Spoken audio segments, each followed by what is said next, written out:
Call the Board of Education regular meeting to order on Wednesday, November 13th, 2024.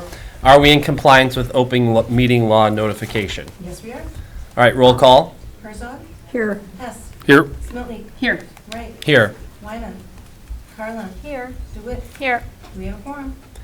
All right, and Val Phillips middle school students, Jamaica Rollins and Anisha Robinson will lead us in the... Anisha, thank you. Will lead us in the Pledge of Allegiance. All right. We all stand.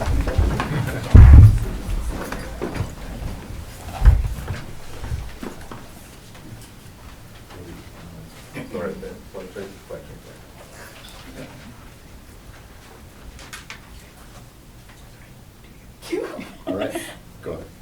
I pledge allegiance to the flag of the United States of America and to the republic for which it stands, one nation, under God, indivisible, with liberty and justice for all. And we've got something for you.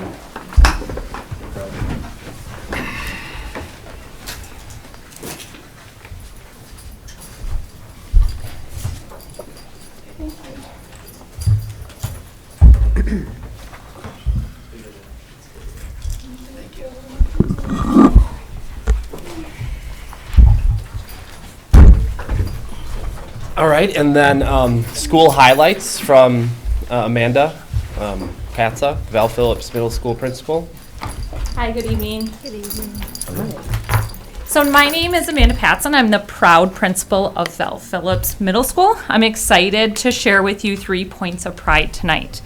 One thing I'm excited to announce is that we have a special opportunity coming up for our students.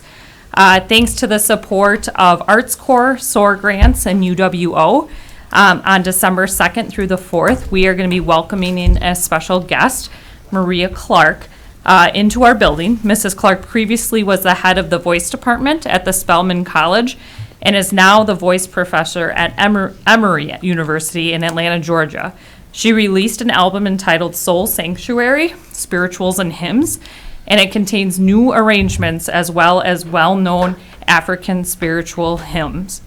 She agreed to come and work with the students in our choir department at Val Phillips, also at Oshkosh North High School in the UWO in a series of master classes.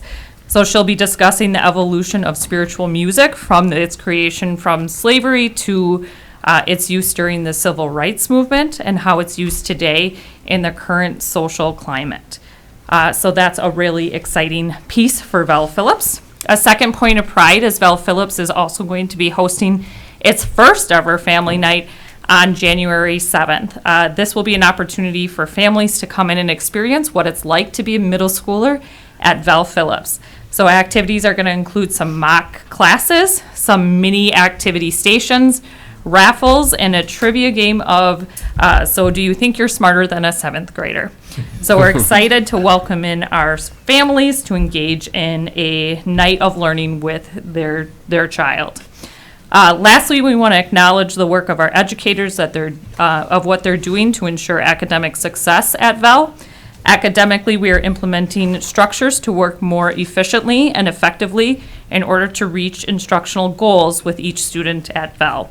All departmental teams are engaged in a 6-week cycle focusing on a Wisconsin state standard that is embedded into their existing curriculum.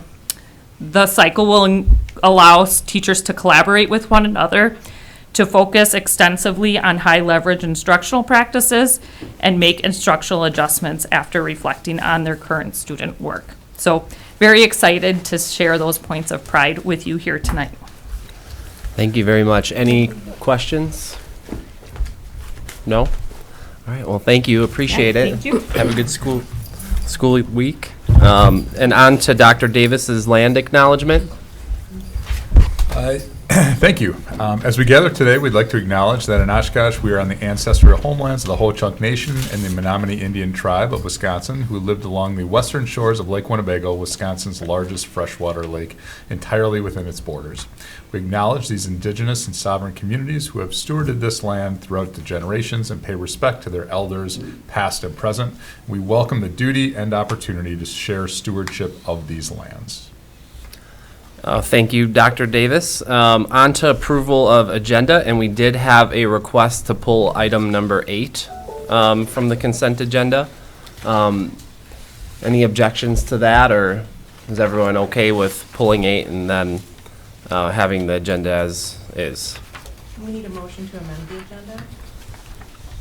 So it's gonna move. be a first and a second. All right. What are we moving? Number 8. Number 8. We're pull number 8. So Tim made a motion to pull number 8, and then we got a second. I'll second that. Second by Kelly. Call the roll. If no one else has anything else to pull.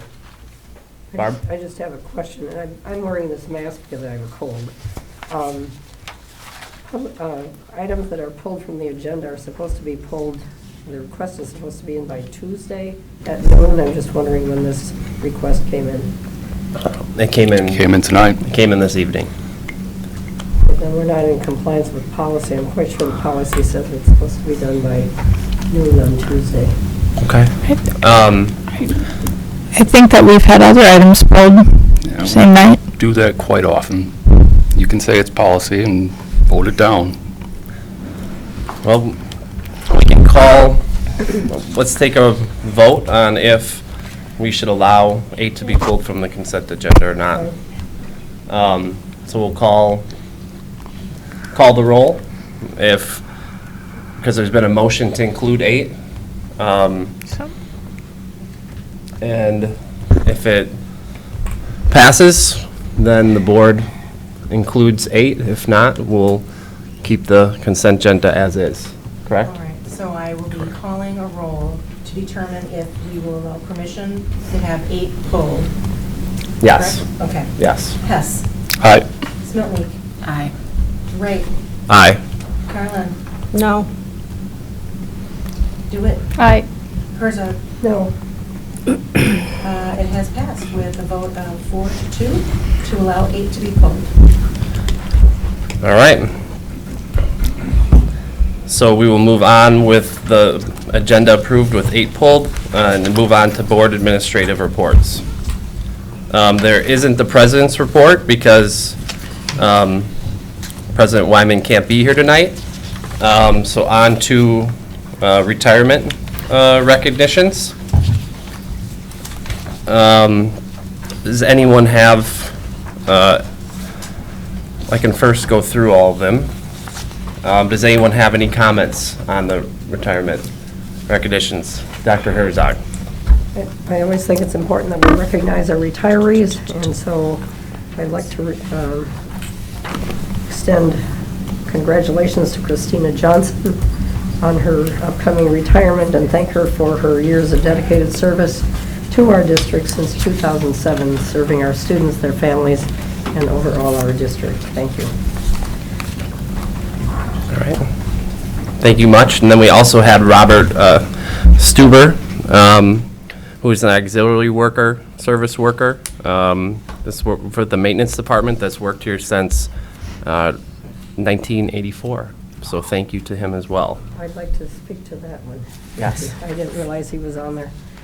I got to know Rob quite well back when I was the principal, the acting principal, and then the principal at East High School. And Rob has always been so dedicated and so willing to help anyone in any way that he will be missed. He may not be among our teaching staff, but he's a wonderful example of our non-instructional staff and all they do to make positive differences every day for not only students but staff and the families throughout our district. So I'd also like to wish Rob a long, healthy, and happy retirement. Thank you. Thank you, Dr. Herzog. And we'll move on to the superintendent's report. Superintendent's report.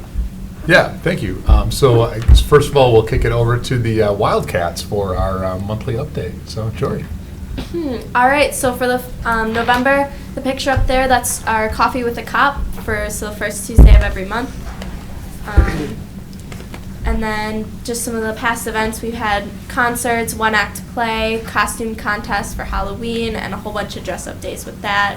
Lots of sports finishing up, and some meal packing as well for Thanksgiving. So we had our first orchestra, band, and choir concerts. All of them went spectacularly, as far as I have heard. The one-act play went to sectionals this year, and the play was Dress Rehearsal Disaster. The Halloween costume contest, we had a whole week full of dress-up days, such as class colors. We had the costume contest. We had flannel day. So that was definitely really fun to get to see all the students dressed up. Cross country, Celso made it to state. He placed pretty well. I don't remember the exact placement, but swim and dive at sectionals. We also have, I believe, 5 state-bound and then 2 relay alternates. So Kirsten is state-bound, Etta, Samara, Sarah, and then Neva for diving. And state is this Saturday. Girls volleyball won regionals this year, so they made it to sectionals.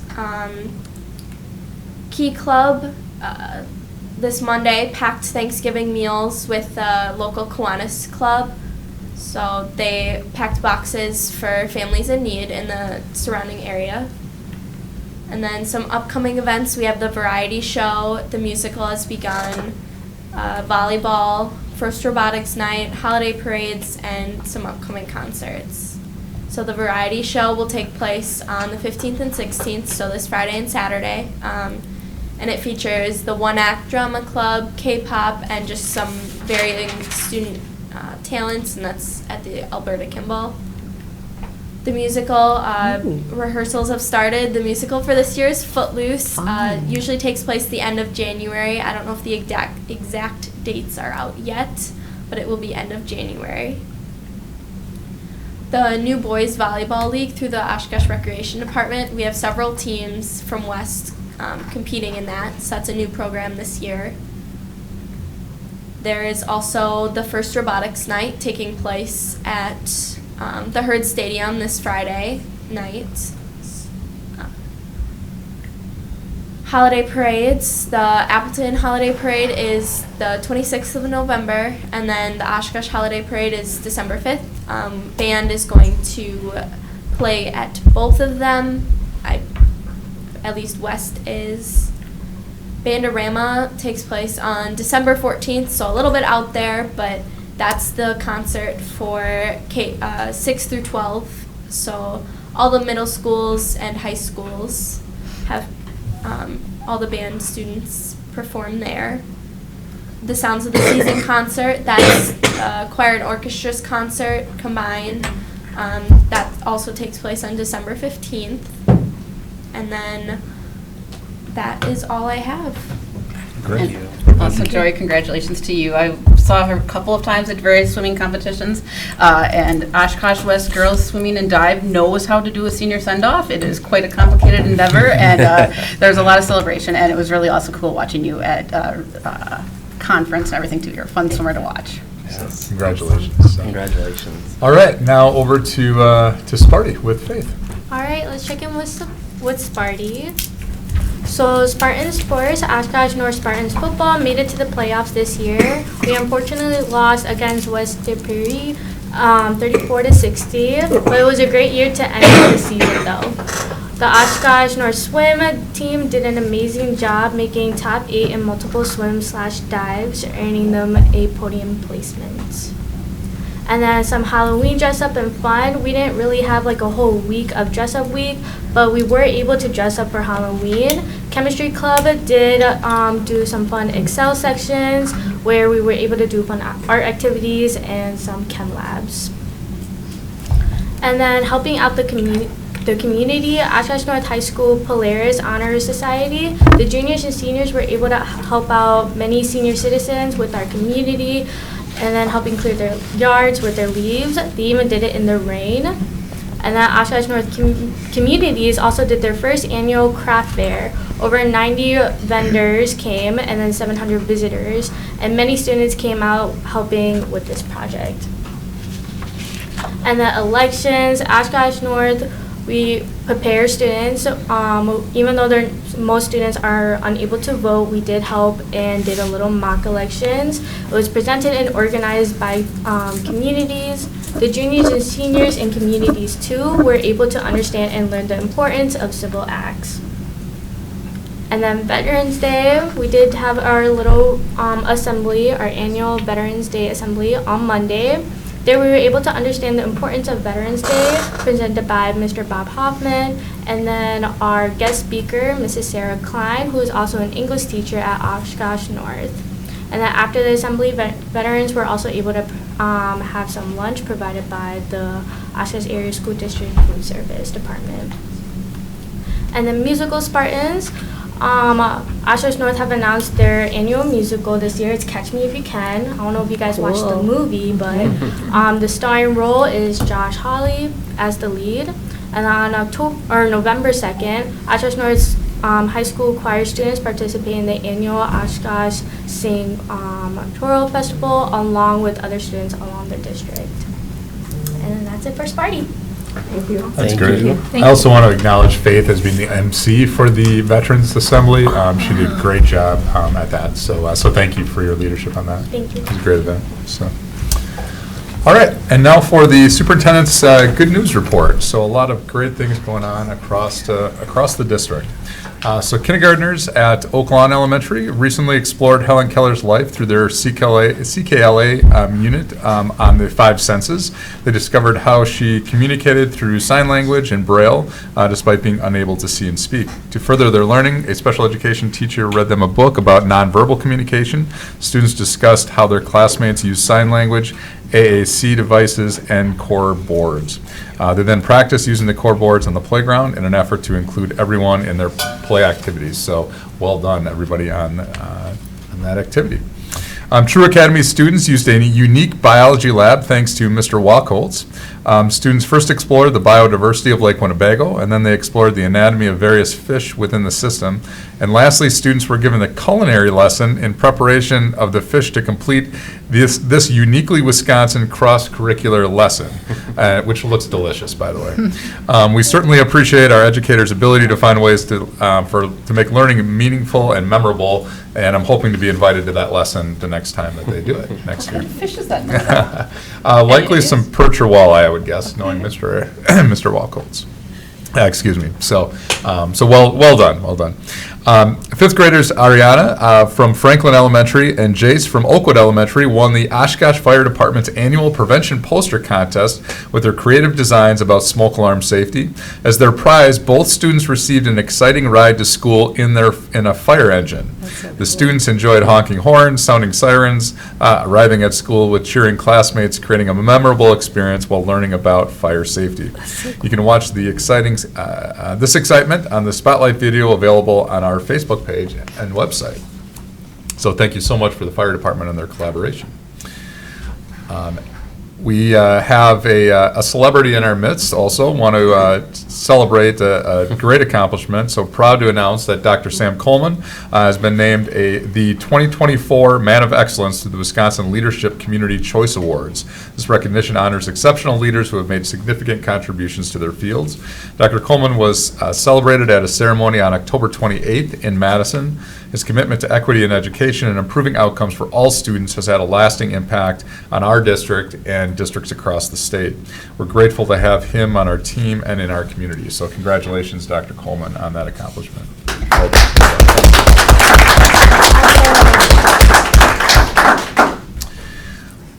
Oshkosh North and Oshkosh West are preparing students for their civic engagement through hands-on activities. At West, library media specialist Leanne Morrill partnered with the League of Women Voters to organize a mock election for 575 students. Meanwhile, North Communities engaged over 700 students in their 5th annual mock election. Through these initiatives and partnerships with local organizations, our students are developing knowledge and skills to become active, informed citizens. So I want to thank the partnership with the League of Women Voters for that possibility. Well done. We're pleased to announce that with our community's generosity, the Education Foundation successfully completed its $5,000 winter gear campaign for elementary students in need. This campaign started from a generous $10,000 grant from the J.J. Keller Foundation to the Community Clothes Closet. With that grant and our foundation's campaign, over 250 of our elementary students will receive snow boots and pants, plus additional winter gear, including waterproof gloves and mittens. We are grateful for our community and our ability to be able to focus on kids, so kids can focus on learning and not worry about the cold. So thank you so much for everybody who pitched in for that. Throughout our district, it was an honor to celebrate Veterans Day earlier this week through meaningful connections between students and veterans. From hearing veterans' stories to writing thank you cards to participating in ceremonies, our students learned valuable lessons about sacrifice and service. We extend our deepest gratitude to all veterans, including our own staff members, for their service and for sharing their experiences with our students. Third graders at Reed Elementary School recently got their hands dirty with gardener Andrew, planting garlic and learning about their new community gardens. This hands-on activity was made possible by dedicated volunteers, gave students the opportunity to learn valuable gardening skills while fostering their natural curiosity about growing food. Our third annual Oshkosh Sings Choral Festival brought together all of our middle school and high school choral students and select elementary students at Oshkosh North High School. Students performed songs in multiple languages and incorporated cultural movements. The festival culminated with a moving performance of Children Will Listen from Into the Woods. This unique event represents the only time during the school year that our all-district choir students come together, fostering community connections and celebrating diverse musical traditions through shared singing. Great job, everyone who was involved, and a special thank you to the hard work of our choir teachers and all of those who volunteered to make this event possible. This summer, we launched a Summer Lift for Literacy Intervention program that'll be talked about later tonight to provide targeted support for elementary and middle school students. Over 6 weeks, students received small group instruction focused on reading fluency, phonics, and writing. Teachers saw significant improvements in students decoding and encoding skills, along with increased confidence and enthusiasm for learning. The program is part of our district's ongoing commitment to early literacy, helping students build foundational skills that they need for academic success. To learn more, watch the Summer Lift Spotlight video available on our website. As a reminder, each month we have new episodes of our Mission Keepers, our district podcast. The latest episodes featured Dr. Sam Coleman, Assistant Superintendent of Instruction, Sarah Klein, English teacher at Oshkosh North, Ta Fader, social studies teacher at Val Phillips, and Ryan Lindley, choir teacher at Perry Tipler. So tune in to hear how our Oshkosh Area School District employees are finding joy and empowering lives. Also excited to announce the launch of the Oshkosh Schools Academy, a 6-month program designed to give community members an in-depth understanding of the district's mission and strategic priorities. Kicking it off in January of 2025, the program will feature a monthly session on district operations, academic goals, staff development, and community engagement. Applications are now open for the first ever cohort with a deadline of December 11th. Also, a quick note that anybody that tried to open the link when it was sent out, it didn't work, and that has since been corrected, I believe. So we apologize for that, but that is available now. Visit our website for more information to apply. We hope to have a lot of people being able to attend that. And finally, just again want to thank community members and our school staff for being welcoming with a busy schedule over the last couple weeks. So it's been great to be able to get out in buildings as we're deeper into the school year and make those community connections. So that concludes the superintendent's good news report for tonight.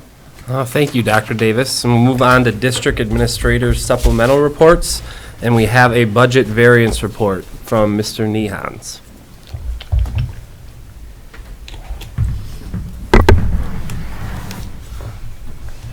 Good evening.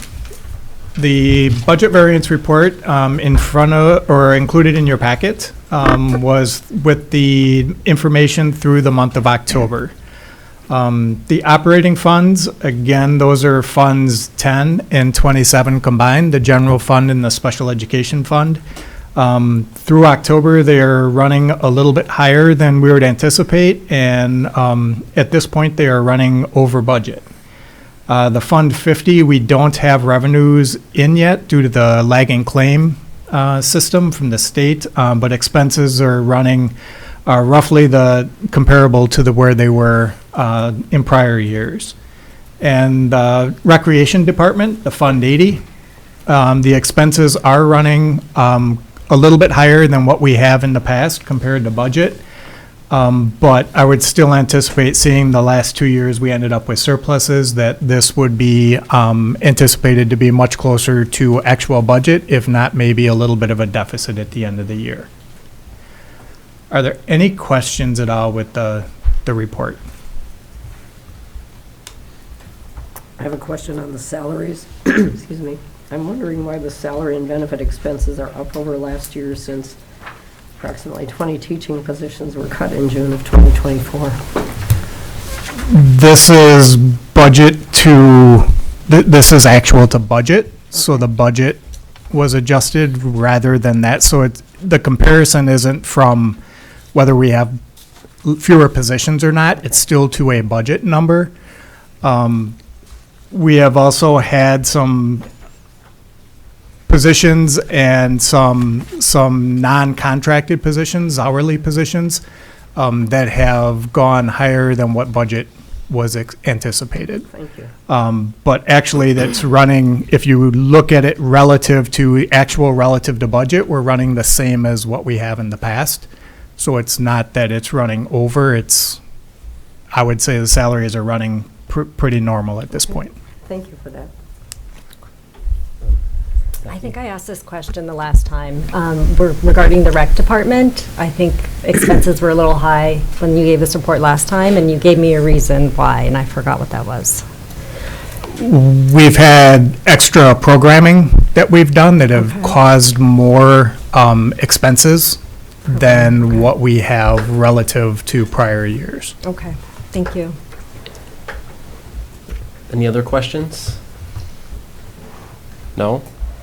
All right, Okay. thank you very Thank you. much. Yes. We'll move on to number 4, other reports. Are there any committee reports? Okay, seeing none. We have no one signed up for non-agenda related public forum or agenda related public forum. So we will move on to our workshops for the night. The first workshop will be community and staff feedback on phase 2 of the facilities plan. All right, so we have Ms. Conrad Peters and some 2 representatives from Bray Architects. So Clint Selly and Nate Considine to be able to help support a conversation. So this is a culmination of really 2 to 3 months worth of community feedback sessions that we've been doing across the community. So wanted to be able to provide the board with some themes of things that we've heard as we've gone out and done those sessions in a formal way. I'm sure board members have also gotten a lot of informal feedback, and so we want to be able to have tonight be an opportunity just to be able to share, ask questions as we're moving forward.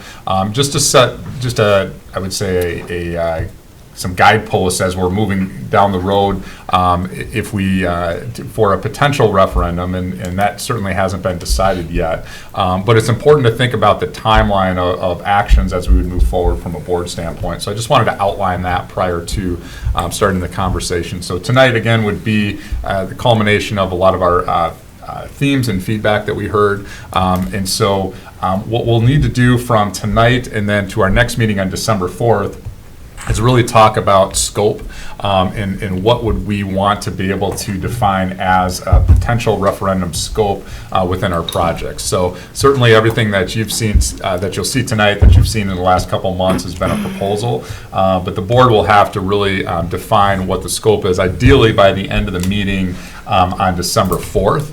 If we can get a scope defined, that'll be helpful. What that'll allow us to do then is to be able to develop a question that would would be encompassing of that scope, because the question is a very technical question that requires legal counsel to give us feedback on. So it's not something we just whip up in the office in 2 minutes. So that's a process. So defining the scope between tonight and December 4th will be important. If we can define the scope by December 4th, then we can bring you a draft question for referendum that would accompany or embody that scope. We could bring that to you on December 18th just for an initial review. And then depending on feedback, if we want to move forward, we'd be able to make any amendments or edits to that question and bring that back to you on January 8th. For approval of that question. So that would keep us on track with our regularly scheduled meetings. We need to approve that question to be on the April ballot no later than January 21st by state statute. And the way that our board meetings are scheduled, after January 8th, our next meeting is January 22nd. So that would be too late for us to approve a question.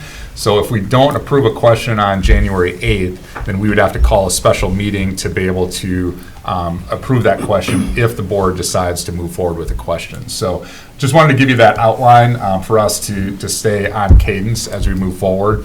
We can do any iteration of that. We can have special meetings. We can do it at a regular meeting, but just wanted to be able to provide an outline for that, and why tonight's really important for us to be able to, gather feedback, look at different options, and we certainly can come back to the board on December 4th, answering any questions that you have. But the more of the scope that we can get defined, both tonight and definitely by December 4th, the more we can stay on track as we move forward. So with that, I'll turn it over to Julie for a presentation on community feedback. Great. Thank you, Dr. Davis. To start us off, when we've been going through the different feedback sessions, and there's been over 18 different community feedback sessions that we have held, the big thing is that a lot of our community members have stated, this feels like this is a done deal, this is the actual plan, and it is not. What we're presenting to you right now is true feedback on what that scope looks like. It is true that we do have a 4-phase consolidation plan that was brought forward to the board through FAC, Facilities Advisory Council 1.0, and also a 2.0. But all of this truly is feedback that we've gathered, and different parts and aspects of the scope of the plan have been adjusted based on feedback, and we're going to want your feedback also as a board as we go forward. So these have truly been feedback sessions. And here is a list of the actual feedback sessions that have occurred within the community. And so once again, there's been 18 plus community sessions where we've had approximate attendance of 300 community members. And there was also a staff session that we will talk about with approximately 700 plus OASD staff that were in attendance. And if you have not been able to make one of the community feedback sessions, the feedback session was actually taped, and as of October 25th, that presentation has been airing on the government TV station and also on the OASD and Oshkosh Media YouTube channel, so please check that out in full if you would like to. So through these feedback sessions, and by the way, we also have community members who have been using the QR code and or specifically emailing feedback that is also included in this as well. So in each of the community feedback sessions, we have started by saying thank you, and then also closing with an opportunity to go to the website and to provide us with any questions or feedback that they would like. And so this is the slide that had appeared in every single session. So with that, there was a series of questions that we asked our community members that were there to address either through the QR code or in the plain old-fashioned hard copy paper and pencil. And so the first question that we were asking our community after the presentation is, how well do you understand the presentation or the plan? Was it clear, somewhat clear, or very unclear? So 54 respondents, because not everybody responds to surveys and feedback, etc.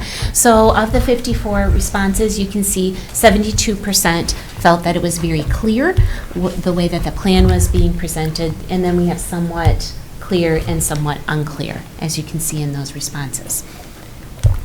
So then question number 2 really started to get into the feedback phase. And so in question number 2, we were asking, what do you like about the plan? So as you were listening to the plan, as you were listening to the facts and how things are going to be phased, what do you like about this? So we combined these into themes. And so we started with, what were the general comments or the response to what do you like about the plan? And behind each of those comments, you can see where we gave a number of similar responses. And places where that it was a very unique response, we actually took word for word from the individual's either email or written feedback. So you can see there were responses about the layout was clear, the plan was clear. There was a lot of comments about this improvement of facilities is vital to addressing our future. Consolidation is important. It's necessary to keep our schools up to date, looking to changing needs for enrollment, technology, safety. And then created by the community, that really resonated with individuals at feedback sessions, that the original plan had come from the community. Looking at seems logical based on future needs. They liked the details about some of the projects. More, excuse me. Along with those general comments, they were saying that it seemed logical, things that were presented. So those were general comments. What do you like about the plan? There was also a theme of efficiency. So several comments were made about the timing is right, the clear vision, the less teachers, less travel, stable buildings, those were similar. Cost savings, efficiency, downsizing, focusing on sustainability, those seemed to resonate when it came to efficiencies. Another theme in what do you like is the finances or the taxes, the reduction in operating expenses, the no increase in tax showed the opportunity lost of not passed. They like the 4-phase, the savings from downsizing that's been captured. The theme of addition, renovation versus New South Park, because that was a question that was posed in the presentation is, should we build, should we renovate, what does that look like? Comments were such as, for the price difference, go ahead and spend the extra, do the full rebuild, build all New South Park. I like that you gave the community 2 options to consider. And then when about the specific components of the plan, they liked the idea of giving the north side its own auditorium. So that really resonated, that piece from the FAC 2.0, and then really liking the 4K plan for Shapiro. So question number 3 was, what would you change about the plan? And so there were 39 total responses, and here are the themes or comments that came out from that. They started with prioritizing doing minor upgrades to school that may be staying. And so there was a lot of comments about air conditioning, for example, at E. Cook, Reed Elementary School. So really addressing some of those concerns that came up for schools that may not, are on the current plan, be touched in phase 2. There were concerns about the number of students in larger schools, such as Bell Phillips. The North Auditorium to be state-of-the-art. They wanted to make sure that we were putting in place an auditorium that really met needs going forward into the future. Identify how the facilities plan matches projected technology changes, improvements, so making sure that we are lining up with what we can see in the future when it comes to buildings and renovations. If a New South Park, shouldn't we center it on the property, leave space for recreation or green space? They were asking us not to make similar either mistakes or thoughts when similar to lessons learned from Bell Phillips. There were some that said, not sure I would make any changes, or if there were any changes that I would recommend. There was a request for clearer definitions around the to-be-determined areas like transportation plans and boundaries. And once again, this is feedback, and yes, we are absolutely going to give more information. Really making sure that we are considering diversity considerations, translation, including populations and communities within our school district, and making sure that we're getting their feedback and input when it comes to changes, builds, renovations, etc. Comments in general, continuing on, Oakwood should be completely replaced, similar to the Oaklawn project. That's what they're asking for Oakwood. That was 3 similar comments there. There was questions about Roosevelt, and can we guarantee what that would actually, if we seek to sell it, what would it be sold for, what would it become? Can we receive more feedback from Menominee and Val Phillips staff? So have we really truly heard the voices of staff and individuals that are in the building? There was parking lot size questions, and then this was an interesting building one high school for all OASD as part of phase 3. So really collecting all of the comments that came in about what would you change. Continuing on that, there were some changes specifically around South Park. So completely replace South Park. That came out several times. As you can see, 4 similar responses. There was 2 that recommended full renovation. Some talked about no new building, close oldest facilities first. There was talk about keeping the original footprint of South Park. Presentation of the plan built with consideration of other, once again, newcomers, our changing demographics in our community. Then once again, the comments about please build a new South Park, no renovations. Outside spaces, make sure that we're taking those into consideration as well. And then also there was an ask for making sure that whichever way that we go with this, whichever way the board decides to go with this, that we are clearly defining what those operational cost savings are, and would building new actually cause less operational costs. So really defining that some more. Also with changing South Park continuing, there once again more comments about changes, no changes, etc. And then we tallied up what were the respondents specifically stating when it came to their preference about South Park options. And so we only counted it up if they specifically stated it, because we didn't want to infer or suggest, right? So option 1, there were 18 responses said that were very definitive, build, new, or rebuild. And then there were 7 responses that said renovate. But once again, we only tallied up responses that gave very specific preferences.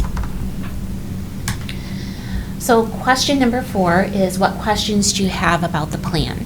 And so we have been accumulating those questions, and once again, those have been coming via email, they may have come through the feedback sessions, and so if you go to our website, they have the questions that are clustered together by topic on the website, but also an even more robust FAQ at the top of that page. And I don't think I can click on this right now, but at the top of that page is, it's been updated, and it's been updated just this past week with questions that are coming in and answered from the community. So really, if you're looking for a specific question, go out to that FAQ, and if your question is not answered on that FAQ, please email.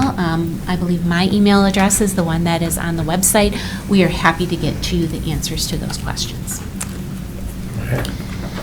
Then specifically, we talked to our staff on August 29th. That seems like it was so long ago, but it was right before school started.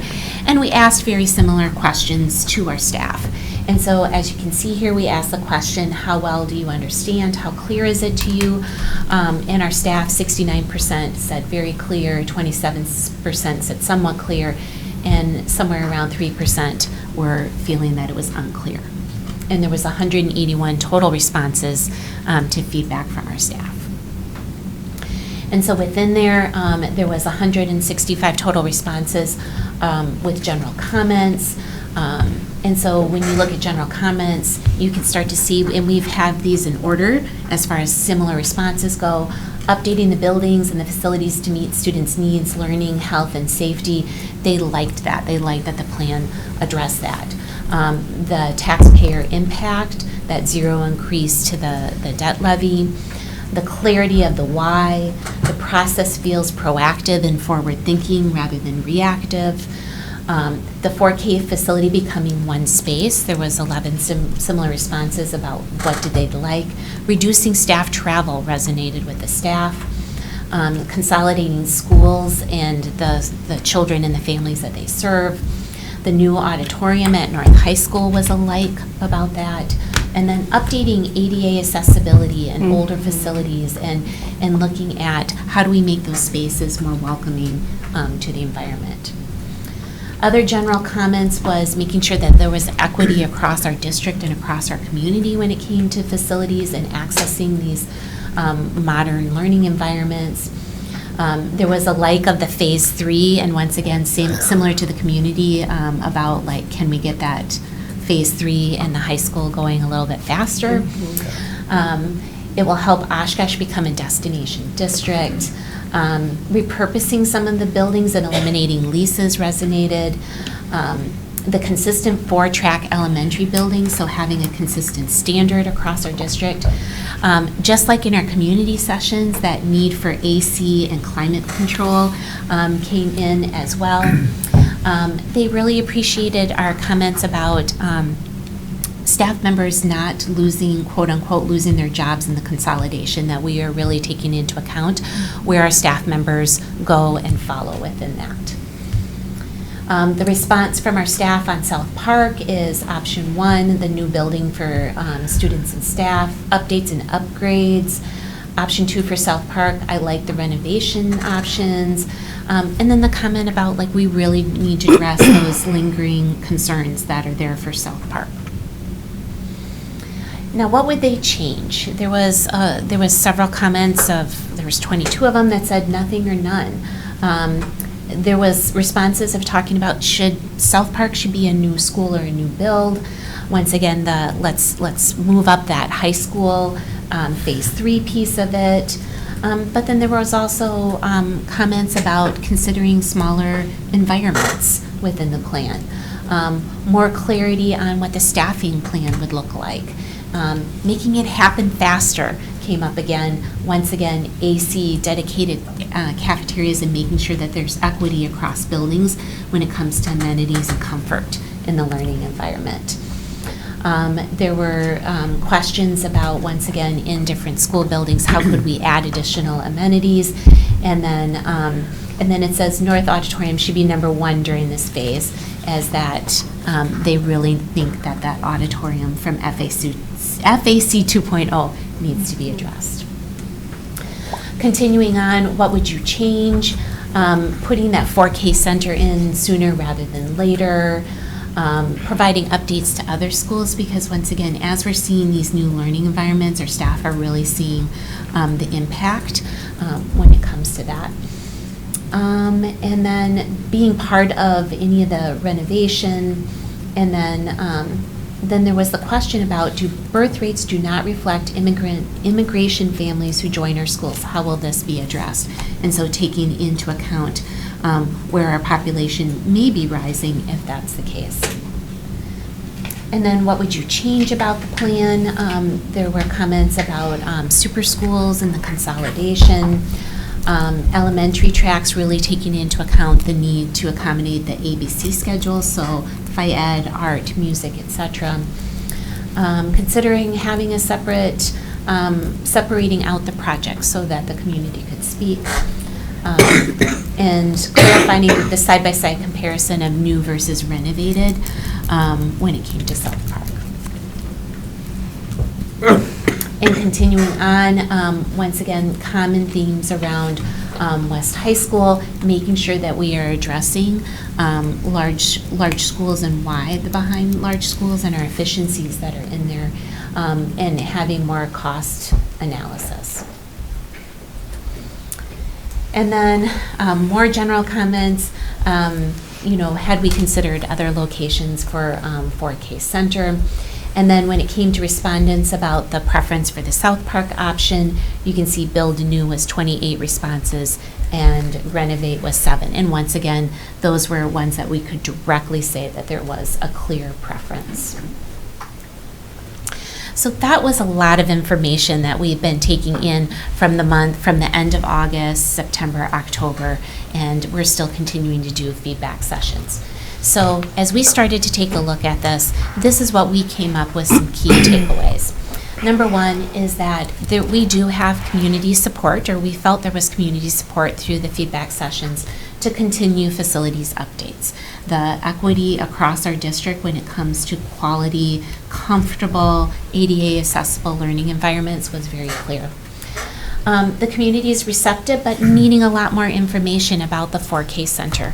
And actually tonight in our listening session, there were additional questions about that 4K Center, that there's a need for more details from the community. The phased approach and financing strategies seem to resonate with individuals. The majority supported to continue to explore a new South Park solution that really came out clearly. Continue to explore Oakwood solution. There was a want and an ask to look at a 2-story new addition and reconsider how to use the most recent construction. And so that work has, with the help of Nate and Clint, we've already just started to look at what other options based on the feedback from the community could we look at. Explore options for improvements at Reed, eCook, and Lakeside, specifically around air conditioning and the air quality and learning environments. Working to communicate plans for staffing transition as the plan is implemented, and being very clear of what that looks like with our staff. And our community wants that too, for all of our staff, to make sure there is a place and there is a clear plan forward. And then continue to understand the successes and lessons learned from phase 1. How are we specifically applying what we've learned about the transitions, the efficiencies gained, the benefits to students and staff? So as we started to put together and have the discussions, those were the things that we had with key takeaways. And so when it looks at next steps, we're now into that refinement part and taking that feedback. And you can see, as Dr. Davis outlined, the other decision points and the pieces that we need to go from there. Also included in your packet is the full presentation that we have been using to community and staff. We're not going to go through that at that time, but that is available in your packet for reference, and anybody that's been looking at the full board packet. There we go. So. That was a lot, and it was a lot for us to go through and summarize. So we're happy to answer any questions or help with any type of discussion. May I add one other thing if you want to go to the next slide? There's 2 other dates on the bottom of April of 26 and November of 26. So those are just noteworthy that, if the board decides to not pursue an April of 25 election, those would be the subsequent elections. I don't believe the school district is planning on 3 potential referendums. That's not, it would be if fallback situations were to occur. Just point of order. And I think the important note is that in an odd year, there's not a fall election. So you'd go from April 1st of 25 to April 7th of 26. So just a point of order for election cycles. So. I'll go first. I have 1,000 questions, but I'll just start with one. I kind of chuckled when I saw the comment regarding South Park. It can't be that bad. I'm guessing that person probably hasn't been in South Park recently. It is an extremely old building. All 3 of my kids went there, and they loved it because, of course, we know the teachers make the educational experience great, right? And I remember Nate broke his leg in 7th grade, and he was on crutches. And South Park has 1 elevator, and it's on the end of the building, and he would have to go to the other side and then take the elevator. He ended up missing 3 days of school because he just couldn't even do it with his crutches. So my question regarding South Park is, it can't be that bad. I'd like you to speak to what we're facing in renovations, because I just personally do not see how a renovation is possible in that building, especially from the ADA compliance as well. So crutches is just a temporary thing, but if you're in a wheelchair, you cannot get to the 2nd story of that building and make it to class in time. It's just impossible. So feedback. Yeah, so I'm gonna let Nate answer this one. Yes, so as stated earlier, we wanted to come to the community with options, right? And felt like this was a good option to start with as far as a discussion point, and understood that there has been some desire to preserve historical facilities or buildings that have been around for a very long time in the city of Oshkosh. And so trying to acknowledge that there are many hurdles, as you just discussed there. There are hurdles from an ADA accessibility standpoint. For instance, that is a 3-story building for those that have not been in it. But if you are on the south side of the facility versus the north side of the facility, the second floors, actually, the second and third floors do not line up between the second and third floor. So you are correct in the fact that there's an elevator that serves that portion of it, but there's not an elevator that serves the southern portion of that portion of the building. And there's actually a sub-level to the south portion, as that's the original 1906, 1902 building. I apologize if I have the year wrong by a couple of years. But there's no elevator on that portion of the building. So there is countless numbers of ADA concerns when it comes to that facility. We would be doing our best in trying to right those issues, but there comes with significant cost associated to it. The other portion of it, when you think about a building infrastructure side of things, when it comes to piping, HVAC, fresh air, all of those things, existing foundations, some may say that seems like a lot of money to renovate and add on to a facility. But the goal in the process was trying to set the district up for the next 80 years. And so that the number of why it seems so much is to account by removing as much of the infrastructure of piping, ductwork, boilers, etc., that is humanly possible to remove. We're not going to under excavate the footings and so forth and all of that. But that is why the cost is so much. So I mean, there's so many different lanes to it. ADA is obviously a big one, and how the student and staff and visitor experience is to that facility. But then there's a whole nother lane of trying to get that facility right for the next 80 years. Thank you. I have more questions, but I'll let somebody else jump in there. Sure. So it sounds like feedback is generally that people think that this could be a solid plan. Based off of that, do you have any preliminary ideas on what you might change from what was what was presented to the community already? And as you're looking at suggestions to the board, what modifications are you thinking of from the original plan that was presented this fall? Yeah, so one of the first ones that has come through loud and clear has been addressing E-Cook, Lakeside, and Reed when it comes to environmental controls. That came up quite a bit. So that needs to be taken into consideration in the scope of Phase 2. In addition to that, the feedback that we got from the Oakwood plan as far as what that actual layout actually looks like, and so we've already made adjustments for that. Also taking suggestions and feedback as far as what programming could be placed in different buildings when it comes to alternative school programming sites, et cetera, and making sure that we're capitalizing on those pieces. And then the third thing would be is making sure that as we're going forward, we are addressing concerns and things that come up, and in particular about the 4K Center, that there still are a lot of questions that are lingering, and that we really need to make sure that our partners within the community are included, that provide services for young families, and making sure that we still have those partnerships intact, as well as addressing some potential transportation obstacles as well when it comes to consolidation. Okay. Thank you. Other questions? You said some. you have another one, Stephanie? I do, yeah. Right. I also had a question, and I'm sure this is on the site. What if Phase 2 is not completed? That's a slide that's lower in our packet, one that you presented to staff. Those costs down there, that's just construction costs, but presumably renovation costs would also follow in that pattern if we just kick the can down the road, so to speak?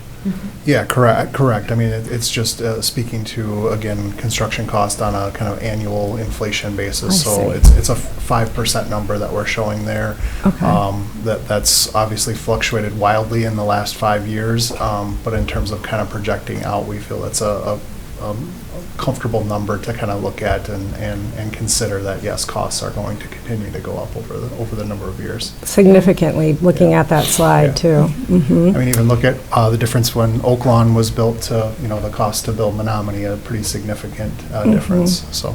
Mm-hmm. Well, I also had a question about the tax levy and taxpayers' impact. There's been some information floating around regarding whether or not taxpayers would have a reduction in taxes if the referendum does not pass. Can you guys speak to that? I can speak to that. So if we take a look at that, the board has already approved the budget for this school year for 24-25, and there is a 21.5 million, the board approved 21.5 million debt payment for this school year. So the board has not approved a question yet. We have not gone to a community vote, and we have not set the budget for the 25-26 school year.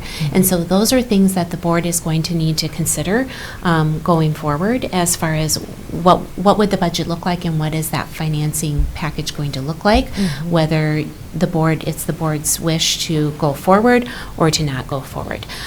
We have presented a plan that would show consistency in paying of the debt levy so that there is stability for the taxpayer, as well as helping us create space for a potential phase 3 down the road, which has been mentioned many times in our community feedback sessions, is that there is very much a will to get to phase 3, which takes a look at Oshkosh West High School. That's awesome. My last question is related to, we know that our school, that we have improved the learning experience for students with our new facilities, and we can measure how much we're saving as a result of these buildings and significant cost savings. What are some of the intangible benefits that we've seen as a result of students learning and the impact on students? Because students first, right? Well, academics absolutely matter, right? Instruction matters. The type of instruction that we're providing and the instructional materials matter, but also our learning environments matter. And the community has been speaking loud and clear to us about the learning environments in schools that are being proposed not in phase 2 because they want comfortable learning environments. In addition to that, we have some of the intangibles is about you just feel better in a learning environment where there is more light and more natural light. When we have addressed in our new schools green space as well as like playgrounds. So if you look at the learning space in Menominee for that new playground, that right there is an intangible when you hear about the kids' ability to access those things.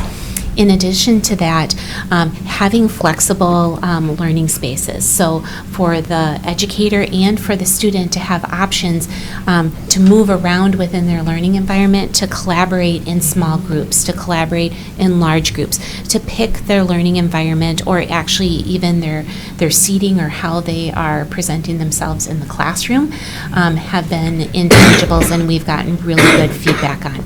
At Val Phillips Middle School in particular, the lab spaces and also the music performance spaces, like in the actual classrooms. Those spaces are the quality of, if not better, than the high school. And so those have been giving students opportunities as well to engage in electives in those other areas that bring them joy each day at school. That's awesome. Thank you. Molly? My question kind of piggybacks off that, but looks at it from a very different angle. I understand the finances and I understand the need for new facilities.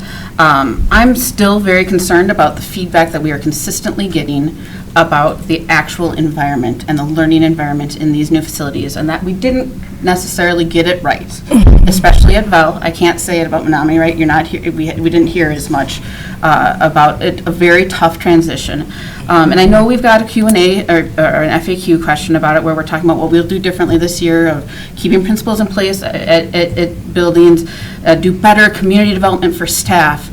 But then there was also this feedback that said something to the effect of, can we receive more feedback from the staff at Menominee and Vel to talk about their really real-world experience? And I'm really concerned about the student learning environment, especially through that transition, and the staff retention is an example I heard recently, and I don't know if this is a true number or not, but that there are possibly only 5 teachers who worked at the old Webster Middle School who are still teaching at Vel Phillips Middle School. What are we going to do to make these successful learning environments on day one? Good question. Yep. And that has to be part of that, because not only are you saying that, but our community members and our staff are asking for like more concrete and definitive plans when it comes to transitioning and merging school environments and school families together. And so having that very like concrete plan. With that, but as you mentioned in there in the FAQs about keeping principals in place, leadership matters when it comes to bringing school communities together, and that's something that we really have to consider going forward. So that's something we can include, again, as we're Yes. looking at the scope of things, that's something that we can include as part of the information that we had, and probably, certainly Vel in year 2, Menominee, is fresh, right in it. So we can certainly collect some perspectives there. Yes. Julie, there were some questions about super schools in the feedback. Are these buildings larger? I feel like they're not considered super schools. Like when I think of super school, I think of, maybe Fond du Lac High School, which has 2,500 or something. So these are right sizing, right? Yeah, and I'll let Clint and Nate take this one as they work with schools across the state as far as size goes. I would say statewide, a 3 or 4 track school is pretty much the norm across the state. Certainly there are some districts, we'll say maybe a smaller district that might have a 1 or 2 track school, maybe some in a rural part of their community, but most districts, if they're going to build new or as they're doing a similar consolidation process, much to the benefits we've expressed here in terms of full-time staff and the ability for the staff for professional development and so forth, that really has kind of become, I'll say, the norm. So I would not describe them as super schools or mega schools. I know there was a community much further north that was trying to build a 1,000 student school a number of years ago, and it was very much, I would say in that case, it was more of a mega type school environment. But yeah, I would say 600 students is very typical. And correct me if I'm... Elementary school level? Yes, thank you, yeah. Correct me if I'm wrong, but when we built Oaklawn, we made it a 2-track school with the option to be, or a 3-track school with the option to become a 4-track school. Is that correct? Currently, it's not an option to become a 4-track school. Okay. It is a 3-track school, and we are running 3 classrooms at each grade level at Oaklawn. But it may have been with an addition. It could potentially. Yeah, I just remember when that was built, some of us thinking we should have made it a little bigger because it was full immediately, and the area prospered from it. So. The principal at Oaklawn does a very good job of describing that history, if you ever want to get the full detail on it. Go to a school visit, I got it all from him, but I don't remember it clearly. Tim? You had mentioned the air conditioning at E-Cook, Reed, and Lakeside. Are those the only buildings that we have, right? I mean, I appreciate like Roosevelt. There would be no sense of looking at that if we're planning on getting rid of it. But are there other buildings that are in need of it, and we haven't heard from parents or community members, or do No. we have? Besides those three, it would be West High School, which we're looking at for Phase Yeah. 3, Right. and that would be it. With the renovations to Oakwood and Franklin and other schools, that'll be included as part of the renovations. Okay. Yep, so we would be complete with air conditioning across the system. And does this actually cost us anything to put it on the ballot, other than, I mean, because we're going to have school board ballot anyways. I appreciate there's going to be attorney's fees and stuff like that, but is there anything above and beyond that? No. No, it would just be a typical election process. Well, it would be any materials that the district would send out Right, to. the so, yeah. informational. Correct, yeah. But beyond that, and that's the advantage of sticking with the regular election cycle as we move forward.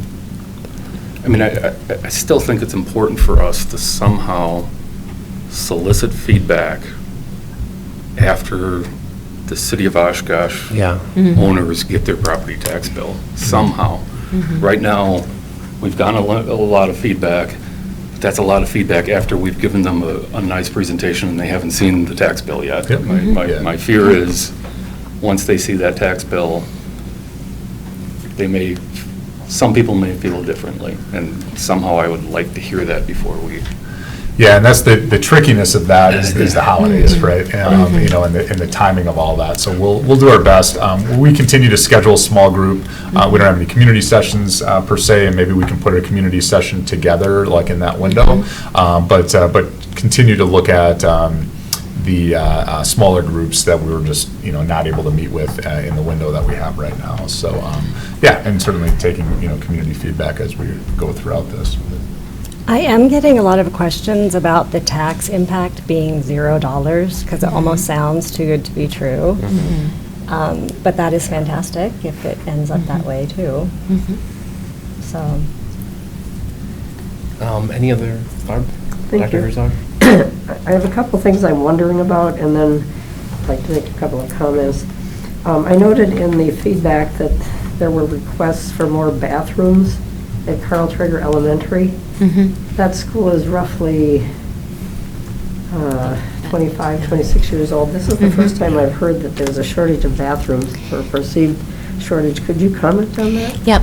So currently at Carl Traeger Elementary, there is 3 or 4 classrooms that are used as 4K classrooms. And so where those 4K classrooms are located, there's not quick accessibility to restrooms because those classrooms weren't designed for our smallest learners. So if we are looking at kindergarten classrooms or 4K classrooms, we include a bathroom or a restroom right inside the classroom as part of our setup. And so that's where that's coming from. Thank you. And how that's being addressed, apologies, No, go ahead. is that the addition at Carl Traeger is a 4-classroom addition, and that those classrooms would be designed as new kindergarten classrooms to help, address the additional bathrooms needed at that space. Okay, thank you. And then the other thing I was wondering about, because I've gotten some questions about it from community members, are the educational benefits for students in a 4K center. I know we've talked about economies of scale in terms of staff, and we don't have staff travel and those kinds of things, but I'm just wondering if you have any research or data on the educational benefits for students for having all 4K kids clustered in one building. And so that's something that we want to provide the board, is to have a more robust, reason, the why behind that, and involving our Oshkosh Early Learning Principal, Beth Schendel, behind that, because there are cases within the Fox Valley and around the Midwest where they are operating 4K centers and operating them well to serve our youngest learners. Thank you. And then and I can just speak to just one, because I've spent quite a bit of time talking to Principal Schendel about that. I think one of the initial points of feedback on that was just being able to have services centralized for students, so supporting students in spaces. Right now, we have some of our specialists moving around to different sites, and so to be able to have them at one site really allows our staff to be able to serve students. And our students have needs throughout the day, throughout their half day, I should say, in their time in 4K. So to be able to centralize that is one of the immediate benefits that we would get. So that would be something that you would highlight.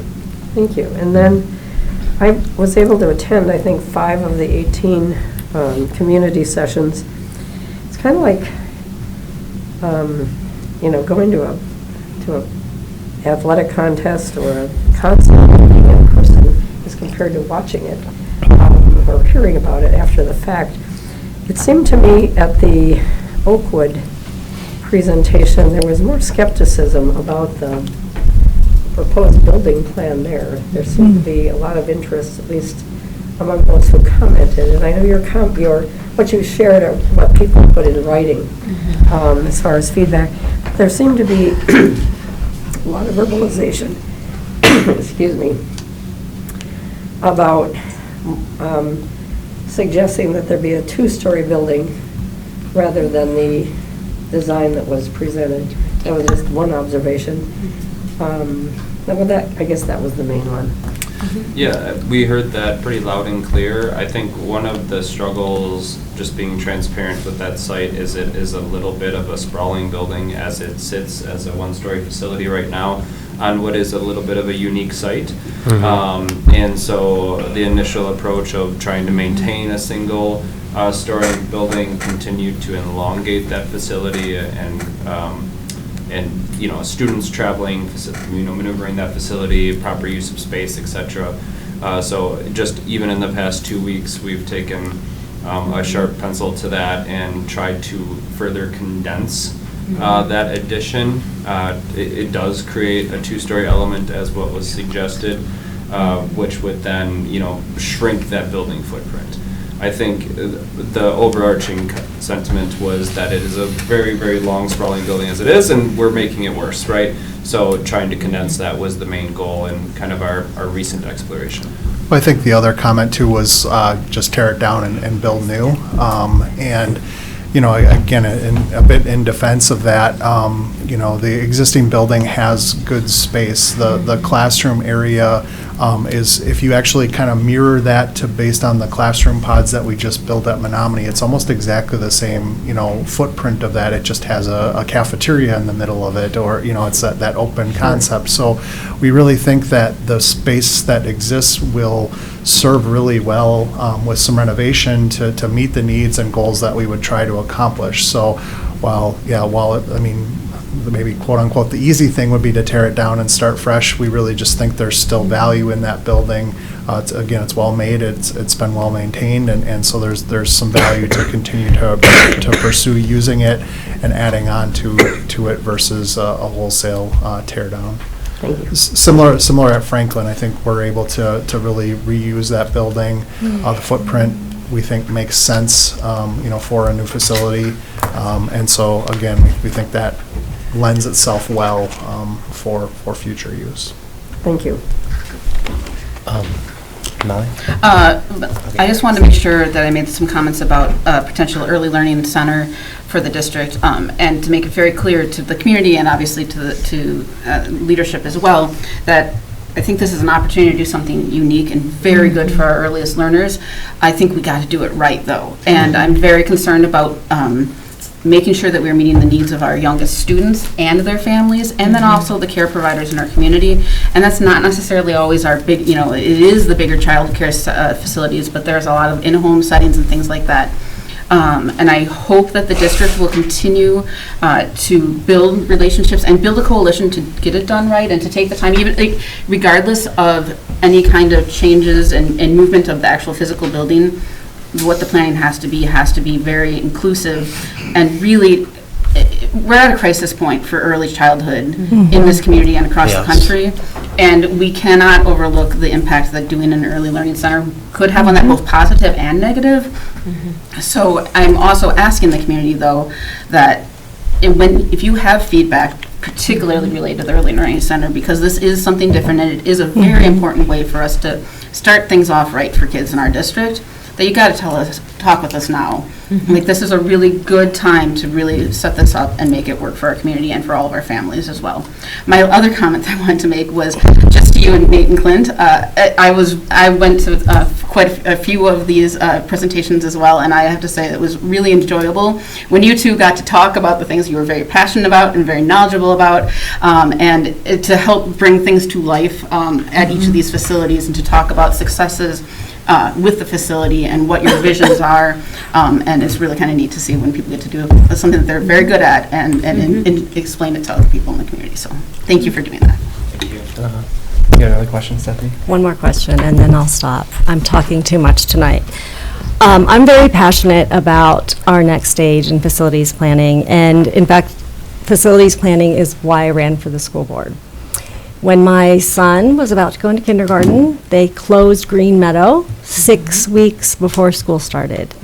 And all of those families were displaced in other schools it took 7 years to finally figure out a solution that would accommodate all the students. And even though I had a kindergartner and a 5th grader, they never went to the same school. They were separated the entire time because Green Meadow went to Tipler 4th and 5th grade. And I'm sharing all of this because I don't want other families to have to go through that.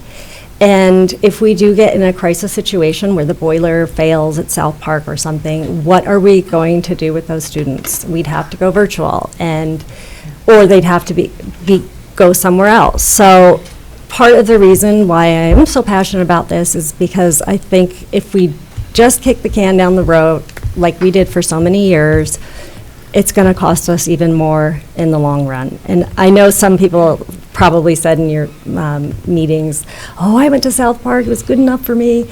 And we get that a lot, and I loved it, it's great. First I say, don't you want better for your kids? Like, that building was built in 1902. We can do better. And I also sometimes kind of joke, well, you know, maybe we don't need, horse and buggy was fine, people got around fine then, like maybe we don't need our cars anymore, but we don't want to go back to horse and buggy. This is the modern age. Learning has evolved immensely compared to when a lot of these people were in South Park, and so you have my support, and I thank you for your presentation tonight. It's been very interesting and enlightening. Thank you. I have one question or statement, simply because it hasn't been covered. It was covered in a couple comments. But on the west side in particular, I'm getting lots of feedback from youth programs, extracurricular teams, that there simply just isn't enough space. There just simply isn't enough space to provide the type of extracurriculars that our students want, because we just don't have the gym space. Having adaptive sports league is awesome, love it. You know, all of our different things that we've added, right, take up space, and it's not allowing for adequate space for all of our youth teams to have time to practice, right? So could you speak to those issues a little bit, or no, or this is not the right time for that? But my feedback is they're just like I've had people say, like, hey, can we, Nina has a boys volleyball team, like they're able to offer some different things, and the feedback I get from people, or my thought, like, how would we even do that here right now? We do not have the space. So that's just a perspective that I'm hearing a lot. It's not there. Yeah, and I think as you would look at it, certainly, it's not a full-blown, total solution to the issue, but I think what'll help relieve a little bit of pressure is we'll have 3 new gymnasiums that will be built as part of this process. So Oakwood will get a full gymnasium, similar to like Menominee. Franklin will get one also, and then you'd have a new gym at South Park. So those are 3 locations on the west side that would help that. Again, it's not a full solution to the issues, but I think that's currently in our current plans what we're looking at, within the scope of the referendum. And Dr. Davis, if I may add on to that, if the new solution is chosen for the South Park site, that would take you from kind of one main gym and a multi-purpose room to a similar solution to Bell Phillips would have a three-court setup there. Right. So. And currently Bell Phillips gym space and that recreation space is used all of the time. If you talk to Mr. Helmbrecht, he will tell you that it is reserved and it is busy. And obviously academics are the most important piece, but so that we can help children become whole, productive children, those other pieces play important roles too. I've heard from a number of families that, or a few, I shouldn't say number, that have left our school district simply because we can't offer now what Nina can offer because they have more space and better facilities. So thank you very much for the discussion and for compiling all that data and for all the great questions. And we'll continue to have conversations on this. But I guess with no other questions. So if I can just put a bow on it. Yeah, just kind of wrap things up. So again, just zooming back out to like timeline, because we want to make sure that we're kind of hitting our marks. So we would look at hopefully defining our scope as we would conclude at our next board meeting. So that would be December 4th. Looking at December 18th as a potential question that we could take a look at, just an initial draft of a question with the approval of a question on January 8th. So that would keep us in cadence with our regular board meetings. What that would mean is that we would need to come back to the board at the next meeting with any modifications for scope for you to take a look at.